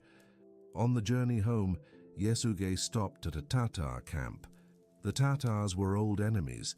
They'd fought the Borjigin clan for years, but hospitality codes meant they had to offer him food and shelter. They did. They also poisoned him. By the time Yasuge made it back to his own camp, the poison had done its work. He died within days, leaving his family without a protector in a world where unprotected families didn't last long. Temujin was summoned back from Borte's camp. He returned to find his father dead and his family's situation desperate. Yasuge's followers, seeing no benefit in staying loyal to a widow and her children, abandoned them. Some took portions of the herd as they left. Within weeks, Temujin's family went from comfortable to destitute. They had a few animals, some basic supplies, and nothing else. No powerful allies, no protection, just Hoylun, her children, and the steppes. This abandonment was legal within the logic of steppe society. You owed loyalty to a strong leader who could protect and reward you. You owed nothing to his orphaned children. It was harsh, but everyone understood the rules. What's remarkable is that Hoylun kept her family alive. She foraged for food. She caught fish. She taught her children to survive on almost nothing. Most families in their situation would have starved or been absorbed into other clans as servants. Hoylun refused both options. Temujin learned lessons during these years that would shape everything that came after. He learned that alliances were temporary. He learned that people followed strength, not legitimacy or birthright. He learned that when you have nothing, you have to be willing to do anything. And he learned to hate, really hate, the arbitrary nature of steppe politics, where a man could be respected one day and abandoned the next, based on nothing but shifting calculations of advantage. There's a story from this period that reveals something essential about him. Temujin and his brother Kasar were competing with their half-brothers for scarce resources, mainly food. One of the half-brothers, Bekta, kept taking more than his share. Temujin and Kasar finally ambushed him and killed him, just shot him with arrows and left him dead on the ground. Temujin was probably around 14 years old at the time. His mother was furious when she found out, not because killing was wrong. This was the steppes, killing happened, but because Bekta was family and family was supposed to stick together. She called Temujin a beast, said he was destroying the family from within. But Temujin's calculation was colder. Bekta was taking resources they needed to survive. He was a problem. Problems got eliminated. The fact that he was family didn't change the math. This incident shows how completely the steppes had shaped Temujin's thinking. He wasn't cruel by nature. He was practical to the point of ruthlessness. The environment had taught him that sentiment was a luxury, that hard choices couldn't be avoided, that survival required doing things that comfortable people in safe places would find monstrous. The Taichi-ud clan, who had been allied with his father, decided Temujin was becoming a potential threat despite his poverty. Or maybe they just didn't like him. Either way, they captured him and put him in a kangwe, a wooden collar that prevented him from using his hands. He was kept as a prisoner, probably marked for eventual execution. But during a festival, when his captors were drunk and distracted, Temujin escaped. He hid in a river, submerged with only his face above water, waiting while searchers passed nearby.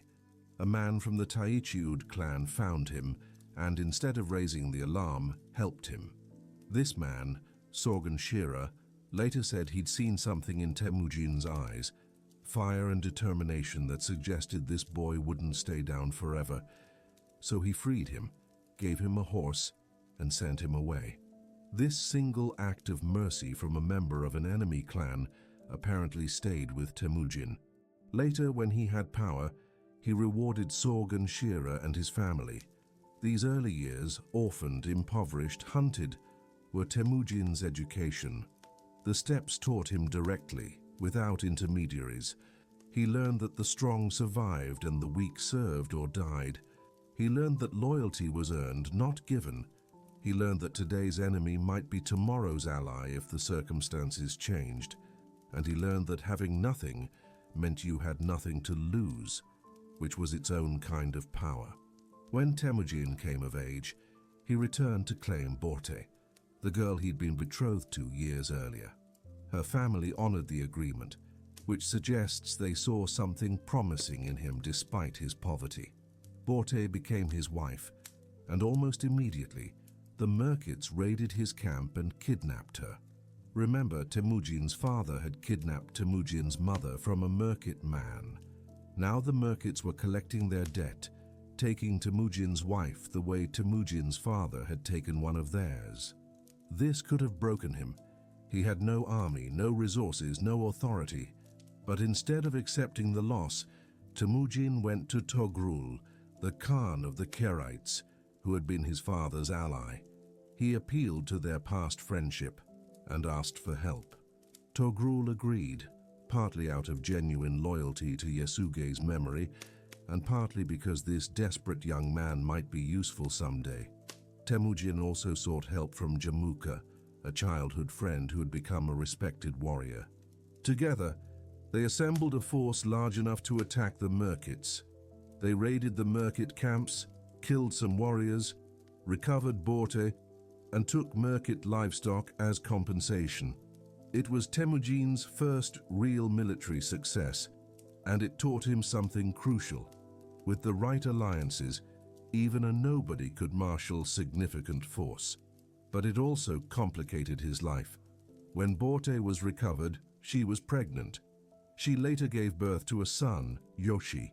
Nobody knew for certain whether the father was Temujin or one of the Merkits. Temujin accepted Yoshi as his son, raised him, and gave him a place in the family. But the uncertainty haunted the boy throughout his life. Later, when Genghis Khan was dividing his empire among his sons, some questioned whether Yoki should inherit anything at all. The steppes had long memories for these kinds of ambiguities. Temujin's relationship with Jamuka was initially close. They even performed a ceremony of blood brotherhood, but gradually they diverged. Jamuka was content to be a successful warrior and clan leader within the existing system. Temujin wanted something different. He wanted to change the system itself, to build something that wouldn't collapse the moment he died, to create loyalty structures based on merit and accomplishment rather than blood ties and shifting alliances. This was radical thinking. The steppes had operated on basically the same principles for centuries. Clans feuded, strong leaders attracted followers, weak leaders were abandoned, alliances shifted, the cycle repeated.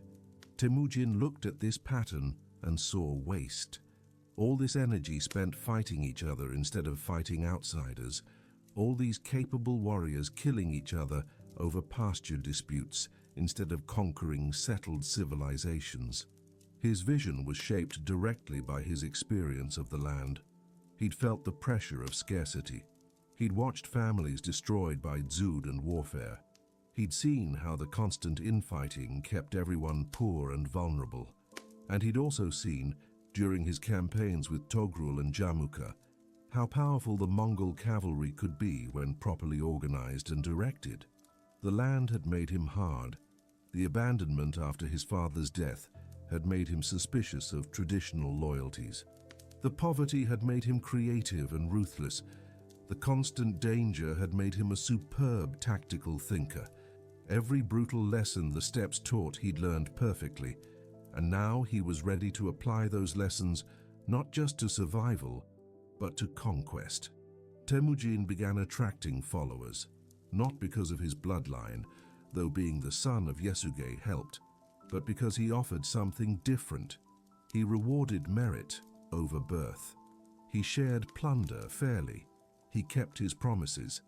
In a world where most leaders did none of these things reliably, it was revolutionary. Warriors who had been marginalized in other clans because of low birth found opportunity with Temujin. Men from defeated clans, who would normally be enslaved or killed, were integrated into his forces if they proved capable. This wasn't altruism. It was pragmatism refined to a razor edge. Temujin understood that the traditional clan system wasted talent. A brilliant strategist born to a poor family would never rise under the old rules. But Temujin didn't care about birth. He cared about results. If you could fight, plan, or organize, you had value. This meritocratic approach was so unusual on the steppes that it almost seemed alien, yet it was perfectly adapted to the harsh realities of the environment. His relationship with the land remained direct and practical. While other leaders might consult shamans before every decision, Temujin consulted them when useful and ignored them when not. While others attributed success to divine favor, Temujin attributed it to superior tactics and better preparation. He believed in Tengri, the eternal blue sky, but his faith was fatalistic rather than devotional. Tengri had given him life and would take it away when the time came. In between, Temujin would accomplish whatever he could through his own efforts. The steppes had created a man who was perfectly adapted to thrive in its harsh conditions. He could endure cold, hunger, and exhaustion that would break men from gentler climates. He could make decisions without emotional hesitation. He could plan long-term while remaining flexible enough to adapt to changing circumstances.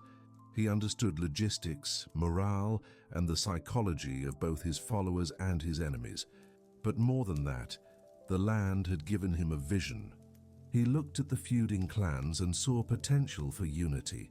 He looked at the wealthy civilizations beyond the steppes and saw targets. He looked at the traditional ways of doing things and saw inefficiency that could be eliminated. The steppes had forged him into something new, not just another tribal leader fighting over scraps, but someone capable of transforming the entire system. Temujin wasn't superhuman. He was simply what the steppes produced when all its harsh lessons were perfectly absorbed by someone intelligent and ambitious enough to act on them. The cold winters, the summer heat, the recurring hunger, the constant warfare, the brutal code of survival, all of it had shaped him into exactly the tool needed to unite the Mongol tribes. He was the product of the land, and soon he would remake that land's relationship with the rest of the world. Uniting the Mongol tribes wasn't a matter of giving inspiring speeches or appealing to shared identity. There was no shared identity. The Mongols, Tatars, Merkits, Karites, and Naimans didn't see themselves as one people. They saw themselves as separate groups who happened to live in the same general area and who mostly hated each other. Temujin's path to unity ran through violence, strategic marriages, careful betrayals, and a willingness to be more ruthless than anyone else. The first step was building a power base.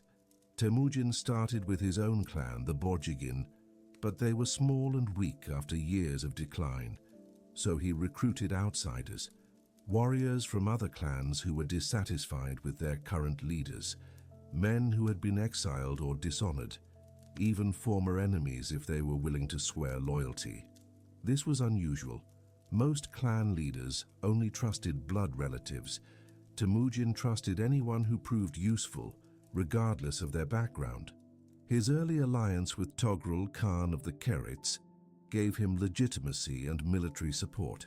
Togrul was powerful, respected, and most importantly, willing to help this ambitious young man who reminded him of his old friend Yesugei. For several years, Temujin operated essentially as Togrul's subordinate, helping him fight his wars, learning how large-scale military operations worked, building his reputation. But Temujin was also building his own independent power. Every campaign brought him new followers. Every victory increased his prestige. He was careful to share plunder generously with his warriors, which made them loyal in a way that traditional clan bonds couldn't match. Blood ties could be ignored when convenient, but a man who made you wealthy and gave you status would be followed anywhere. The break with Jamuka, his blood brother, was inevitable. They represented different visions of how steppe society should work. Jamuka believed in the traditional aristocracy, leadership by noble birth, respect for ancient bloodlines, preservation of the clan system. Temujin believed in meritocracy, leadership by capability, respect for achievement, and transformation of the clan system into something more efficient. The conflict came to a head in the late 1180s. Different clans were choosing sides. Some followed Jamuka, who represented the old ways and seemed safer. Others followed Temujin, who promised opportunity but also represented risk. In 1190, they fought their first major battle against each other. Temujin lost. His forces were scattered. He had to retreat into the wilderness with just a handful of loyal followers. This defeat could have ended everything.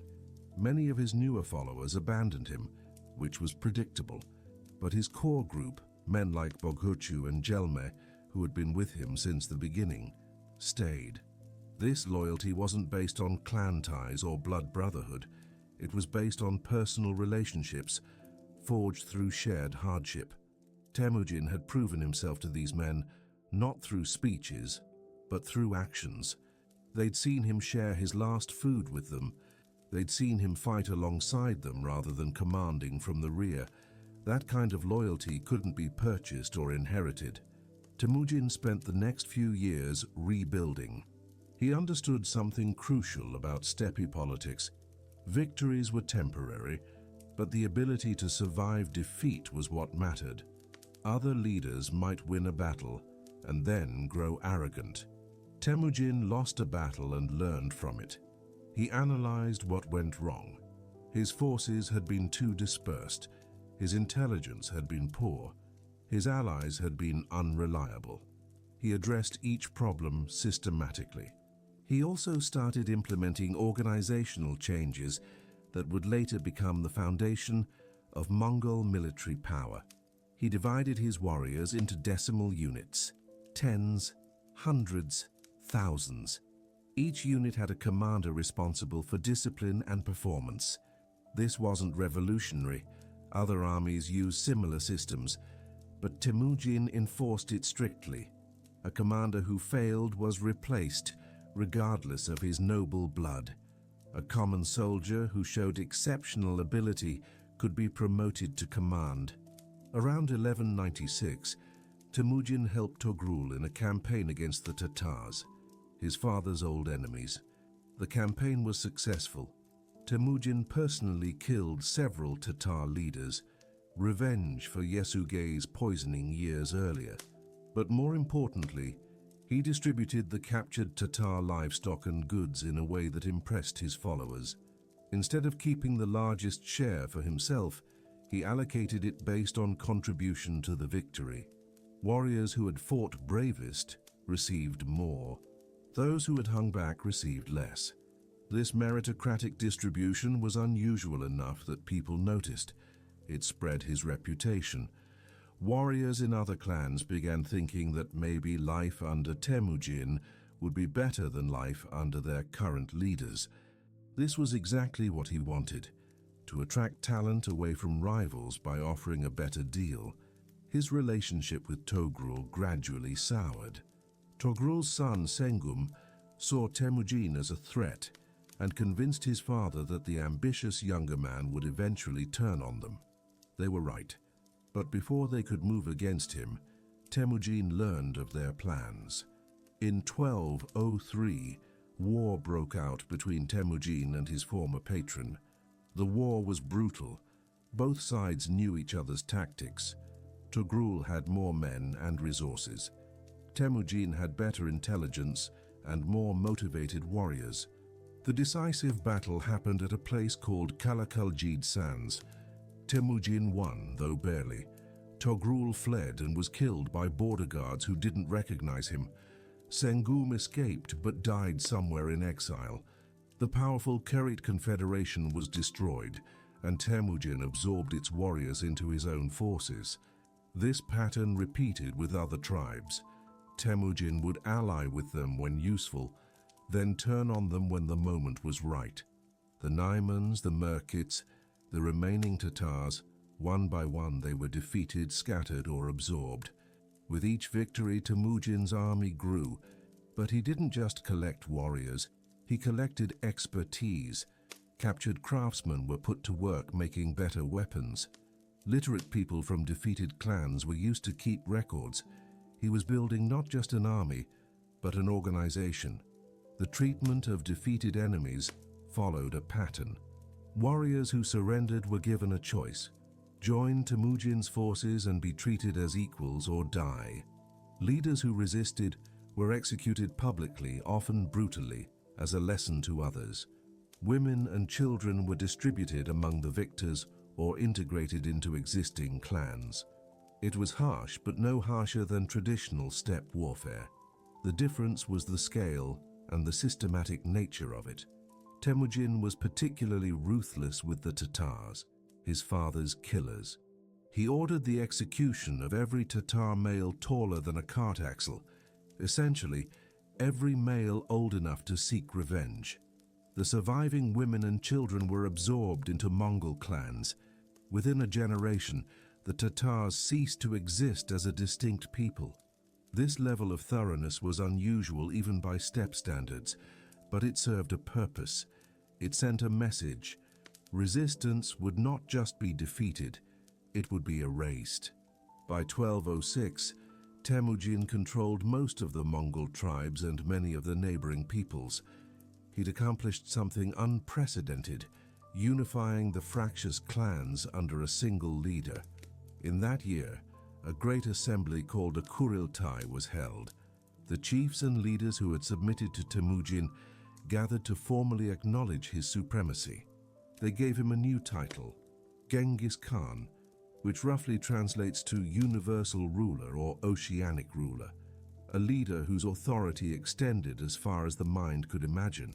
The title wasn't just ceremonial, it represented a fundamental change in how steppe society was organized. Before Genghis Khan, power was fragmented among countless tribal leaders. After him, power was centralized. He established laws that applied to everyone, not just individual clans. He created a military structure that superseded tribal affiliations. He built an administrative system that could coordinate activities across vast distances. He also instituted the Yasa, a law code that codified the rules he'd been developing for years. Loyalty to the Khan was paramount. Cowardice in battle was punishable by death. Theft within the army was severely punished. Religious tolerance was mandatory. You could worship however you wanted as long as you obeyed the Khan. Meritocracy was enforced. Promotion based on ability, not birth. The Yasa wasn't written down initially, but everyone learned it. and everyone knew the penalties for violation. The organizational genius of what Genghis Khan built can't be overstated. He took a chaotic collection of feuding tribes and created a military machine that could coordinate operations across thousands of miles. He did this without telephones, without writing initially, without any of the communication technologies that later empires would rely on. He did it through a combination of strict discipline, clear chains of command, and a relay system of mounted messengers that could cover 100 miles a day. The unification wasn't complete or permanent in any absolute sense. There were still clans that resisted, still regions that hadn't submitted, but the core was solid. The major tribes were under control. The army was organized. The loyalty structure was established. And most importantly, there was a shared purpose now: conquest. The steppes had finally produced what they'd been incapable of producing for centuries: unity, not through shared culture or common language or religious fervor, but through the application of brutal pragmatism by a man who understood the land better than anyone. Genghis Khan had taken the harsh lessons of the steppes: adapt or die, strength over sentiment, mobility over permanence, merit over birth, and turned them into a political and military system. The clans were united, but they hadn't lost their edge. They were still the same tough, skilled warriors they'd always been. They still knew how to survive on almost nothing, how to ride for days without rest, how to shoot arrows from horseback at full gallop. But now, instead of fighting each other over pasture and insults, they were looking outward, at China, at Persia, at the wealthy civilizations that had always seemed untouchable. The land had shaped them, the climate had hardened them, the constant warfare had trained them, the hunger had motivated them. And now, unified under a leader who understood how to harness all of that accumulated pressure, they were about to explode outward in a wave of conquest that would reshape the world. The eternal steppes had finally produced their perfect weapon: a united Mongol people, with nowhere to go but everywhere else. The Mongol way of war didn't come from military academies or scholarly treatises. It came directly from the requirements of life on the steppes. Every tactic they used, every strategic principle they followed, was an adaptation of skills they'd developed for herding, hunting, and surviving in their harsh environment. The genius of Genghis Khan was recognizing that these everyday skills could be weaponized. Start with mobility. Mongol warriors grew up spending entire days in the saddle, moving with their herds across vast distances. They could ride for 10 or 12 hours, dismount only to eat and sleep, then ride again the next day. This wasn't special training, it was normal life. When applied to warfare, this mobility became devastating. While European or Chinese armies marched 20 miles in a day, Mongol forces covered 60 or 80 miles. They could appear where they weren't expected, strike quickly, and disappear before defenders could organize a response. Each warrior had multiple horses, typically 4 or 5. During a campaign, they rotated between them, riding one while the others followed unburdened. When one horse tired, the rider simply switched to a fresh mount. This meant the horses were never exhausted, which meant the army could maintain its pace indefinitely. Enemy forces that tried to pursue them would ride their horses to death and still fall behind.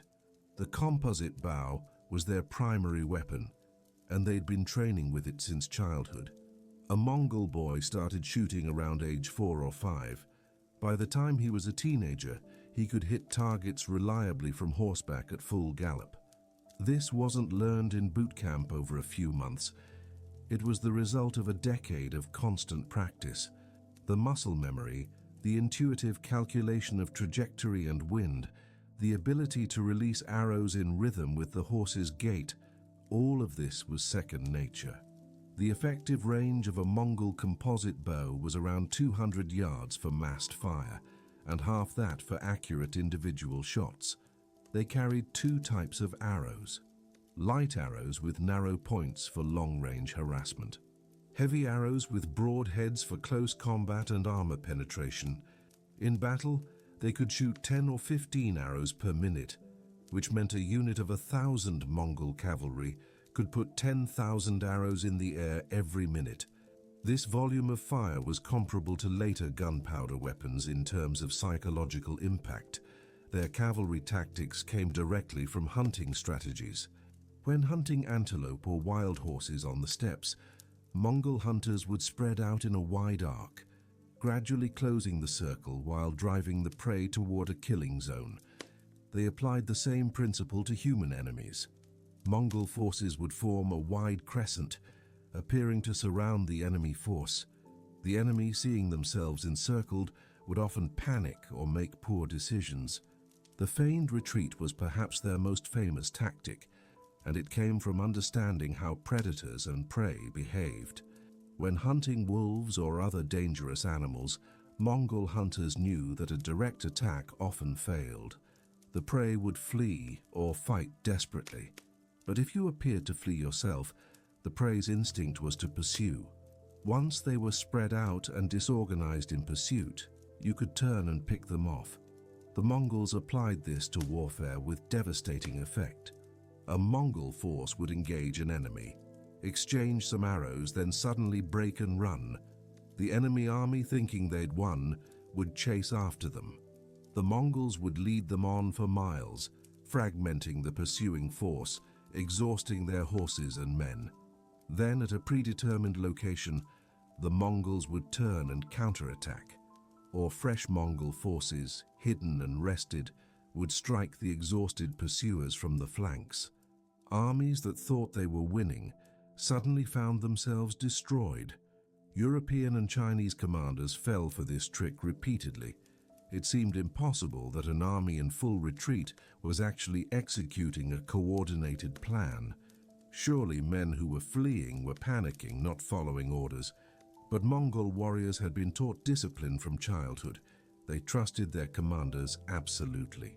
If the order was to retreat, they retreated in formation, maintaining control, ready to turn and fight at the signal. Communication across the battlefield was crucial for these tactics to work. The Mongols used a system of flags, drums, and signal arrows, arrows with whistling heads that made distinctive sounds. Each unit knew what each signal meant. A particular drum pattern meant advance, a different pattern meant retreat, a whistling arrow meant regroup at the designated location. This allowed commanders to coordinate movements across forces spread over miles of terrain. The organizational structure supported this flexibility. The decimal system, units of 10, 100, 1,000, and 10,000, meant every warrior knew exactly where he fit in the command structure. Orders flowed down clearly. Each commander was responsible for his unit's performance and had authority to make tactical decisions within the overall strategy. This balance between central planning and local initiative made the army responsive in ways that more rigid hierarchies couldn't match. Intelligence gathering was another area where steppe life prepared them perfectly. On the steppes, you survived by being aware of your environment, knowing where water was, where other clans were camped, where wolves were hunting. This habit of constant observation translated directly into military intelligence work. Mongol armies sent out scouts constantly. These scouts, expert riders who could cover vast distances quickly, reported back on enemy positions, terrain features, potential ambush sites, and supply routes. Before major campaigns, Genghis Khan often sent merchants and travelers into target territories years in advance.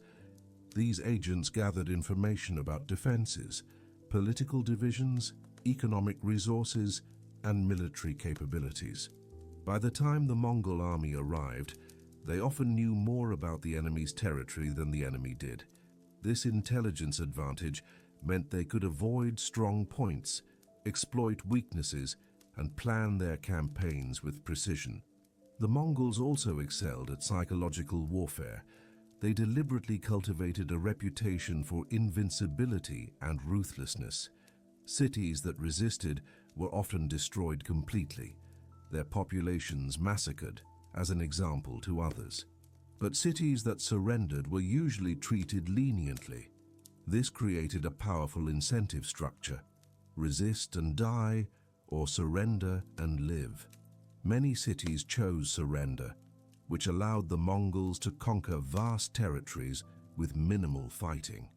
The reputation for brutality wasn't just propaganda, it was backed by genuine willingness to follow through. When the Mongols said they would kill everyone in a city if it resisted, they meant it.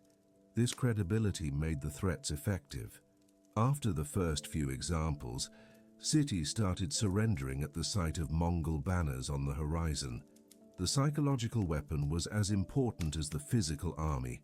Logistics were handled through the same principles that governed nomadic life. The Mongols didn't rely on long supply trains carrying food from distant bases. The army lived off the land and off what they carried. Each warrior had dried meat, dried milk curds, and other portable rations that could sustain him for days. When possible, they grazed their horses on local grass. When necessary, they requisitioned or stole food from local populations. This made them independent of supply lines that other armies depended on, and that could be cut. Siege warfare was initially a weakness. Nomads didn't build cities, so they had no experience attacking fortified positions, but Genghis Khan was pragmatic. When his forces encountered walled cities in China, he recruited Chinese engineers who knew how to build siege weapons. When they moved into the Islamic world, they recruited Persian and Arab engineers.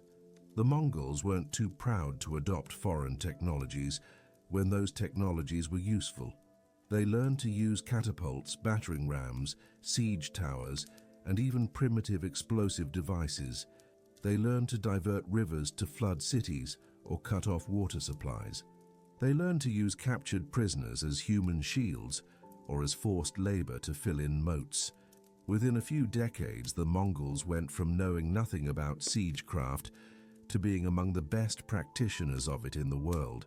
This adaptability came from the same pragmatic mindset that governed all their decisions. If something works, use it. The treatment of conquered peoples followed strategic logic. Skilled craftsmen, blacksmiths, bowyers, engineers, scribes, were valuable and were usually spared and integrated into the Mongol system. Farmers who produced food were allowed to continue farming, though now they paid tribute to Mongol overlords. Merchants were encouraged to trade freely because trade meant taxes and information flow. But aristocrats who might organize resistance were often eliminated. The Mongols removed the leadership class that could threaten their control while preserving the productive elements of society. Religious tolerance was both principled and practical. Genghis Khan seems to have genuinely believed that all religions were valid paths to understanding the eternal sky. But tolerance was also good policy. If you allowed Christians, Muslims, Buddhists, and others to practice freely, they had less reason to rebel. Religious diversity also meant that no single religious authority could organize unified resistance. It was a clever way to prevent the conquered peoples from unifying against their conquerors. The Mongol military system incorporated conquered peoples remarkably quickly. A Chinese engineer might find himself working alongside Persian craftsmen and Turkish auxiliaries, all serving in the Mongol army. This cosmopolitan character gave them access to the best technologies and techniques from multiple civilizations. They took Chinese gunpowder weapons, Persian administrative systems, and Turkic cavalry traditions, mixing them with their own steppe-born skills. What made all of this work was discipline. The Mongol army was perhaps the most disciplined force in the medieval world. Warriors who disobeyed orders were executed. Units that failed were disbanded, and their members distributed to other units. Cowardice was punished by death. This wasn't cruelty for its own sake. It was the same pragmatism that governed everything else. An undisciplined army was a weak army, and weakness meant death on the steppes. But discipline was balanced with reward. Warriors who fought bravely were promoted. Commanders who won victories received wealth and status. Plunder was distributed fairly based on contribution. This combination of harsh punishment for failure and generous reward for success created powerful incentives for performance.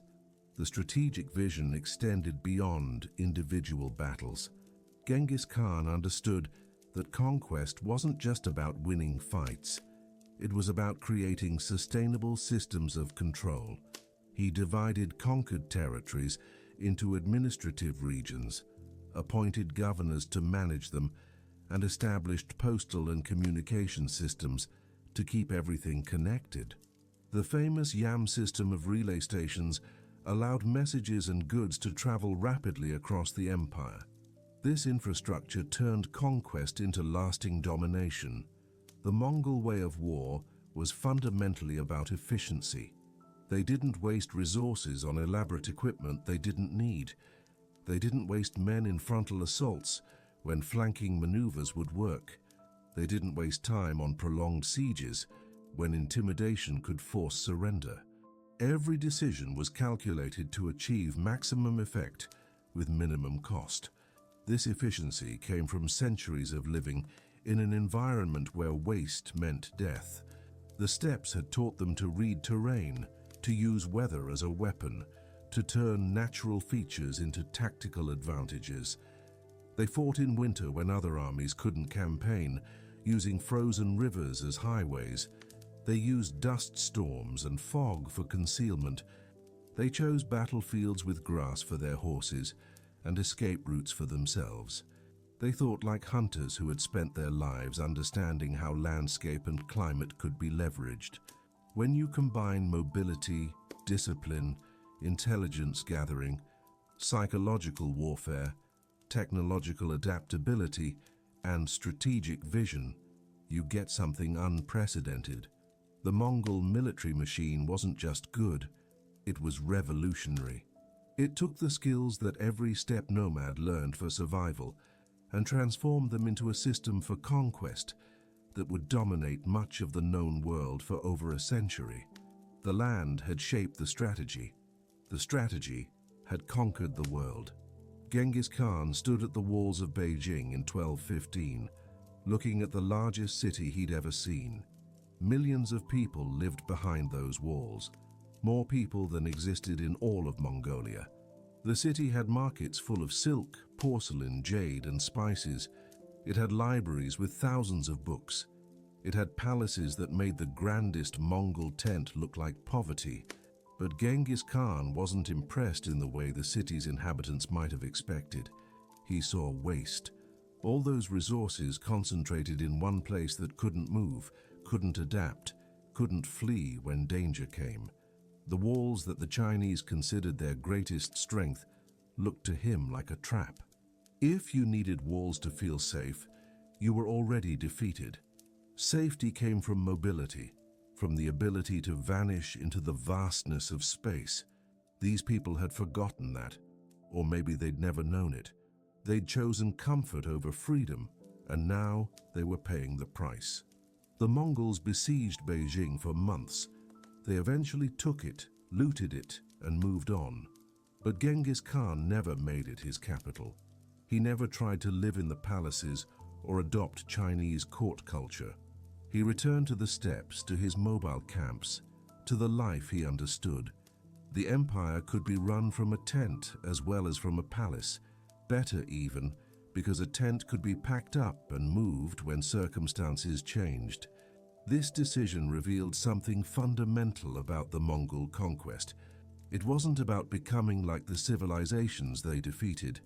It was about extracting resources from those civilizations while maintaining their own identity. The steppes had shaped the Mongols, and even conquest didn't change that core identity. They could rule cities, but they wouldn't become city dwellers. They could tax farmers, but they wouldn't become farmers themselves. The administrative system Genghis Khan established reflected this mentality. He appointed governors to manage conquered territories, but these governors were accountable to Mongol overseers. Local populations could maintain their customs and religions, but they paid tribute and provided soldiers when demanded. It was a light touch in some ways, no attempt to force everyone to live like Mongols, but it was also extractive. The empire existed to benefit the Mongol people, not to uplift the conquered. The tribute system was particularly efficient. Instead of trying to directly govern every village and town across vast territories, the Mongols simply demanded annual payments. Gold, silver, grain, horses, manufactured goods, whatever the region produced. Local leaders were responsible for collecting these tributes and delivering them. If they succeeded, they kept their positions and a portion for themselves. If they failed, they were replaced. This system required minimal Mongol personnel on the ground while generating enormous wealth. But Genghis Khan also recognized that some aspects of sedentary civilization were useful. Writing, for example. The Mongols had no written language when they began their conquests. Genghis Khan adopted the Uyghur script and commanded that important orders and laws be written down. This allowed for more precise communication across the vast empire. Messages could be carried thousands of miles without degrading through repeated verbal transmission. Administrative records could be kept. History could be preserved. He also adopted census systems from China. Knowing how many people lived in each region, how much they produced, and what resources were available, made tax collection and military conscription more efficient. The steppes had taught him to manage herds of animals. The empire required managing populations of humans. The principles were surprisingly similar. Know what you have, know where it is, and allocate it efficiently. The postal system, the yam, was perhaps the greatest administrative innovation. Relay stations were established across the empire, roughly 20 to 30 miles apart. Messengers could change horses at each station, maintaining high speed across enormous distances. A message could travel from Mongolia to Persia in weeks rather than months. This communication network gave the Mongol leadership situational awareness that their enemies lacked.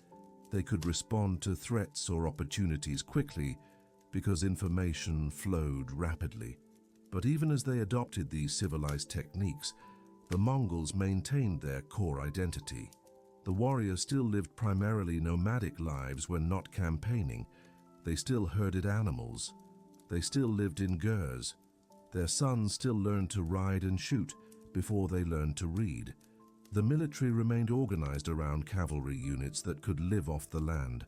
The values of the steppes, toughness, mobility, pragmatism, loyalty to proven leaders, remained dominant.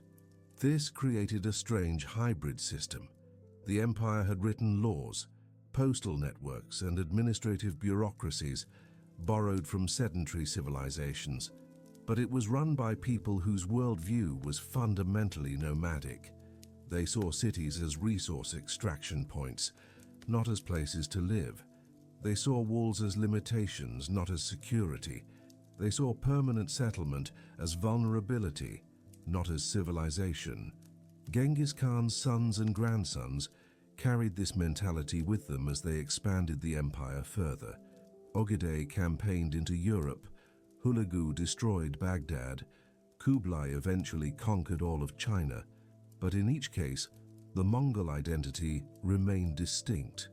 Even when they adopted local customs for administrative convenience, Kublai becoming a Chinese emperor, for example, there was always a separation between the Mongol ruling class and the subject populations. The Mongol perspective on wealth was particularly revealing. For sedentary peoples, wealth meant land ownership, buildings, accumulated possessions. For Mongols, wealth still meant animals and portable goods. A Mongol Khan might rule a Chinese province producing enormous agricultural wealth, but he personally valued horses more than rice paddies. He might tax silk production, but he wore traditional Mongol clothing. The economic reality of the empire and the cultural preferences of its rulers existed in parallel, never quite merging. This created tensions, especially in the later generations. Mongols who spent their entire lives in China or Persia, who had never seen the steppes, began to adopt local customs more completely. They started to think like the people they ruled. This horrified the traditionalists, who saw it as betrayal of their heritage. The debate between adaptation and tradition ran through Mongol politics for decades. But in Genghis Khan's lifetime, the synthesis was still fresh and powerful.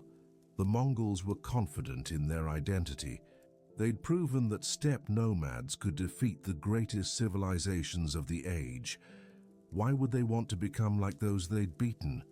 The steppes had produced something those civilizations couldn't, a people tough enough, mobile enough, and organized enough to conquer half the world. That was a source of pride, not something to abandon. The legal code, the yasa, reflected this steppe-centered worldview. Theft was punished by death, because on the steppes, theft could mean survival or death for the victim. Adultery was severely punished, because it threatened the clan structure that held everything together. Cowardice was capital offense, because the army's effectiveness depended on every warrior being willing to fight. Religious tolerance was mandated, because the steppes had taught pragmatism over dogmatism, but the yasa also included practical regulations about hunting, about dividing plunder, about maintaining horses and equipment. These weren't abstract moral principles. They were rules designed to keep the military machine functioning efficiently. A Mongol warrior whose horse was poorly maintained couldn't fight effectively, so maintaining your horse properly became a legal requirement. It was governance based on practical necessity rather than theoretical justice. The Mongols also maintained their traditional social flexibility within the ruling class. A capable commoner could still rise to high rank through military achievement. Birth mattered, but performance mattered more. This meritocratic principle was less about fairness and more about efficiency. You wanted your most capable people in positions of authority, regardless of their bloodlines. The steppes had taught them that incompetent leaders got people killed, and that lesson hadn't changed just because they now ruled cities. Women in the Mongol Empire retained more status than women in many of the conquered societies. Mongol women managed households, supervised economic activities, and sometimes even commanded military units in their husbands' absence. This shocked Chinese and Islamic observers who saw women as property with limited agency. But the Mongols maintained their traditional gender roles, which gave women significant practical authority, even if men held formal power. The religious tolerance of the empire also reflected steppe pragmatism. On the steppes, different shamanic traditions coexisted because no group was large enough to impose uniformity on others. In the empire, this became tolerance for Buddhism, Islam, Christianity, and other major religions. As long as religious leaders prayed for the Khan and didn't organize resistance, they could believe whatever they wanted. This wasn't enlightened philosophical tolerance. It was strategic management of diverse populations. Trade flourished under Mongol rule, partly because the empire created security across vast distances. A merchant could travel from Europe to China under Mongol protection, knowing that the relay stations would support him and that bandits were suppressed. This created economic benefits that even the Mongols, who weren't natural merchants, recognized. They taxed trade heavily, turning the Silk Road into a revenue generator that helped fund their military operations. But even this commercial success didn't change the fundamental nature of Mongol rule. They were extractors, not builders. They facilitated trade because it benefited them, not because they valued commerce for its own sake. They protected merchants because merchants paid taxes and provided intelligence, not because they saw merchants as equals. The hierarchy remained clear: Mongol warriors at the top, everyone else serving their interests. Genghis Khan himself never lost touch with his origins. He spent months each year on the steppes, living in traditional camps, hunting, managing his personal herds. He could have lived in any of the palaces his conquests had won. He chose tents. He could have adopted the luxurious lifestyle of Chinese emperors. He chose the simplicity of nomadic existence. This wasn't asceticism or reverse snobbery. It was genuine preference, shaped by a lifetime of steppe living. His perspective on what mattered never changed.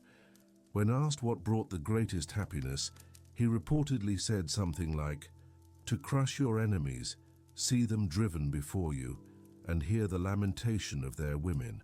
This quote, if accurate, reveals a worldview utterly foreign to sedentary civilizations, but perfectly natural for steppe nomads. Happiness came from victory over rivals, from conquest, from demonstrating superiority, not from art, philosophy, or spiritual enlightenment. This didn't make the Mongols savages, though their enemies often portrayed them that way. They had their own culture, their own values, their own sophisticated understanding of the world. It was just fundamentally different from the cultures they conquered. The tragedy, if you can call it that, is that their culture was oral, mobile, and didn't leave the kinds of monuments that sedentary societies left. So history remembers the cities they destroyed more than the society they built. The empire they created was enormous but unstable. It depended on continued Mongol military superiority and on the personal authority of strong leaders. When weaker Khans inherited power, when the army suffered significant defeats, when different branches of the family fought each other, the whole system became fragile. Within a few generations of Genghis Khan's death, the empire began fragmenting into separate khanates that sometimes fought each other. But while it lasted, while the Mongols maintained their distinct identity and their military edge, they proved something important. The steppes had produced a civilization that could compete with and temporarily dominate the sedentary civilizations that usually wrote history. The land had created a people, and those people had changed the world.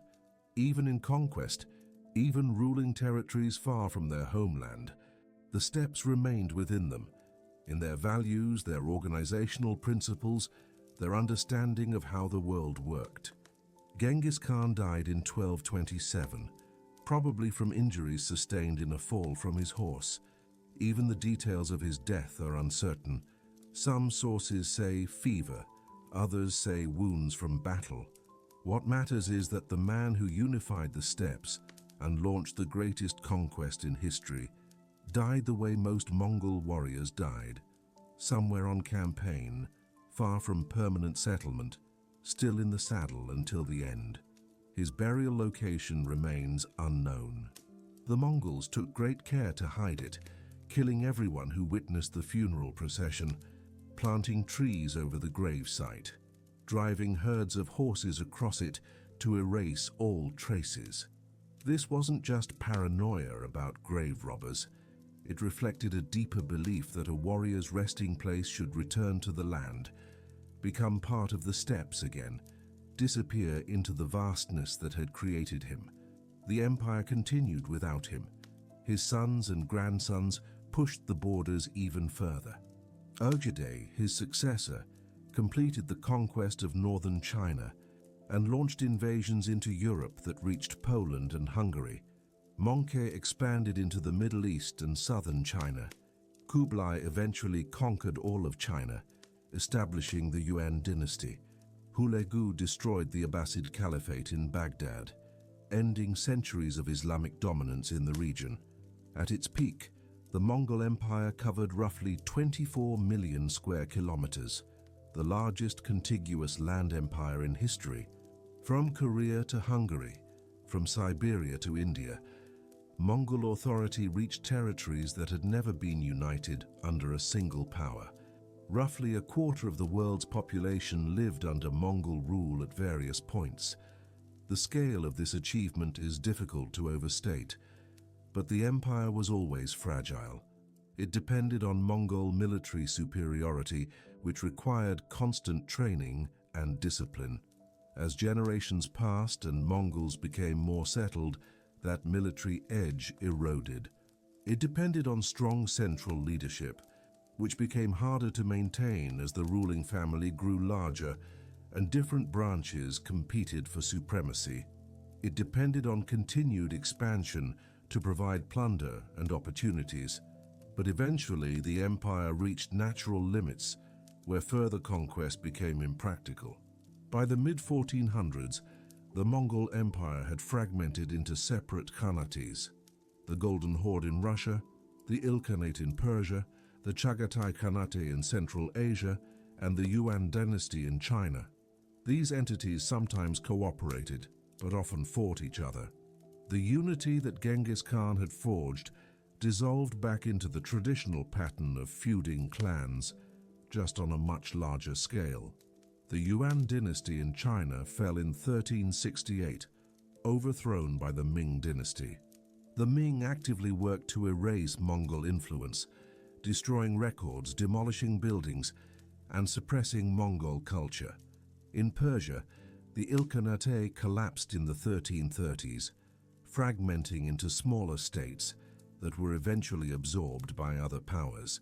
The Golden Horde lasted longer but gradually weakened, finally ending in the early 1500s. What remained? The genetic legacy is measurable. Studies of modern DNA suggest that roughly 8% of men in the region of the former Mongol Empire carry a Y chromosome lineage that probably originated with Genghis Khan or his close male relatives. That's roughly 16 million living descendants from a single man who lived 800 years ago. The steppes had shaped him, and his genes spread across half the world. The cultural legacy is more complicated. In Mongolia itself, Genghis Khan became and remains a national hero, the founder of the Mongol state, a symbol of when the small nation was the most powerful force on earth. His image appears on currency, buildings, products. But in many conquered territories, he's remembered as a destroyer, the leader of invasions that killed millions and devastated civilizations that took centuries to recover. The historical debate about Mongol rule continues. Some scholars emphasize the destruction, the massacres, the burning of libraries, the disruption of agricultural systems, the transmission of plague along the trade routes the Mongols secured. The death toll from Mongol conquests is estimated in the tens of millions, though exact numbers are impossible to determine. Cities were wiped out. Irrigation systems that had sustained agriculture for centuries were destroyed. Entire cultures disappeared. Other scholars emphasize the connections the Mongols created. The Pax Mongolica, the Mongol peace, secured trade routes and allowed unprecedented exchange of goods, ideas, and technologies between East and West. Chinese inventions like gunpowder and printing spread to Europe. Islamic science reached China. European merchants traveled safely to Asia. This exchange accelerated technological and cultural development in ways that shaped the modern world. Both perspectives are true. The Mongols destroyed and connected, killed and enabled. They were products of the steppes, carrying with them the harsh pragmatism that environment demanded. They didn't see themselves as evil. They saw themselves as doing what was necessary to survive and prosper. The fact that this caused immense suffering to others was, from their perspective, unfortunate but irrelevant. The strong took from the weak. That was how the world worked. The military innovations persisted long after the empire fell. The organizational principles, decimal units, promotion by merit, coordinated cavalry tactics, intelligence gathering, influenced armies around the world. The psychological warfare techniques, terror tactics balanced with clemency for those who surrendered, became standard practice for many later conquerors. The logistics system, living off the land, using mobile supply trains, maintaining mobility, informed military thinking for centuries. The religious tolerance established under Mongol rule had lasting effects. In territories like Persia and Central Asia, diverse religious communities coexisted more peacefully under Mongol rule than they had before, or often did afterward. This wasn't because the Mongols were philosophically committed to tolerance, but because their pragmatic approach created space for diversity. That model, however imperfectly implemented, demonstrated that large empires could function without religious uniformity. The postal system and administrative infrastructure influenced later states. The yam relay stations became templates for communication networks in Russia and Central Asia.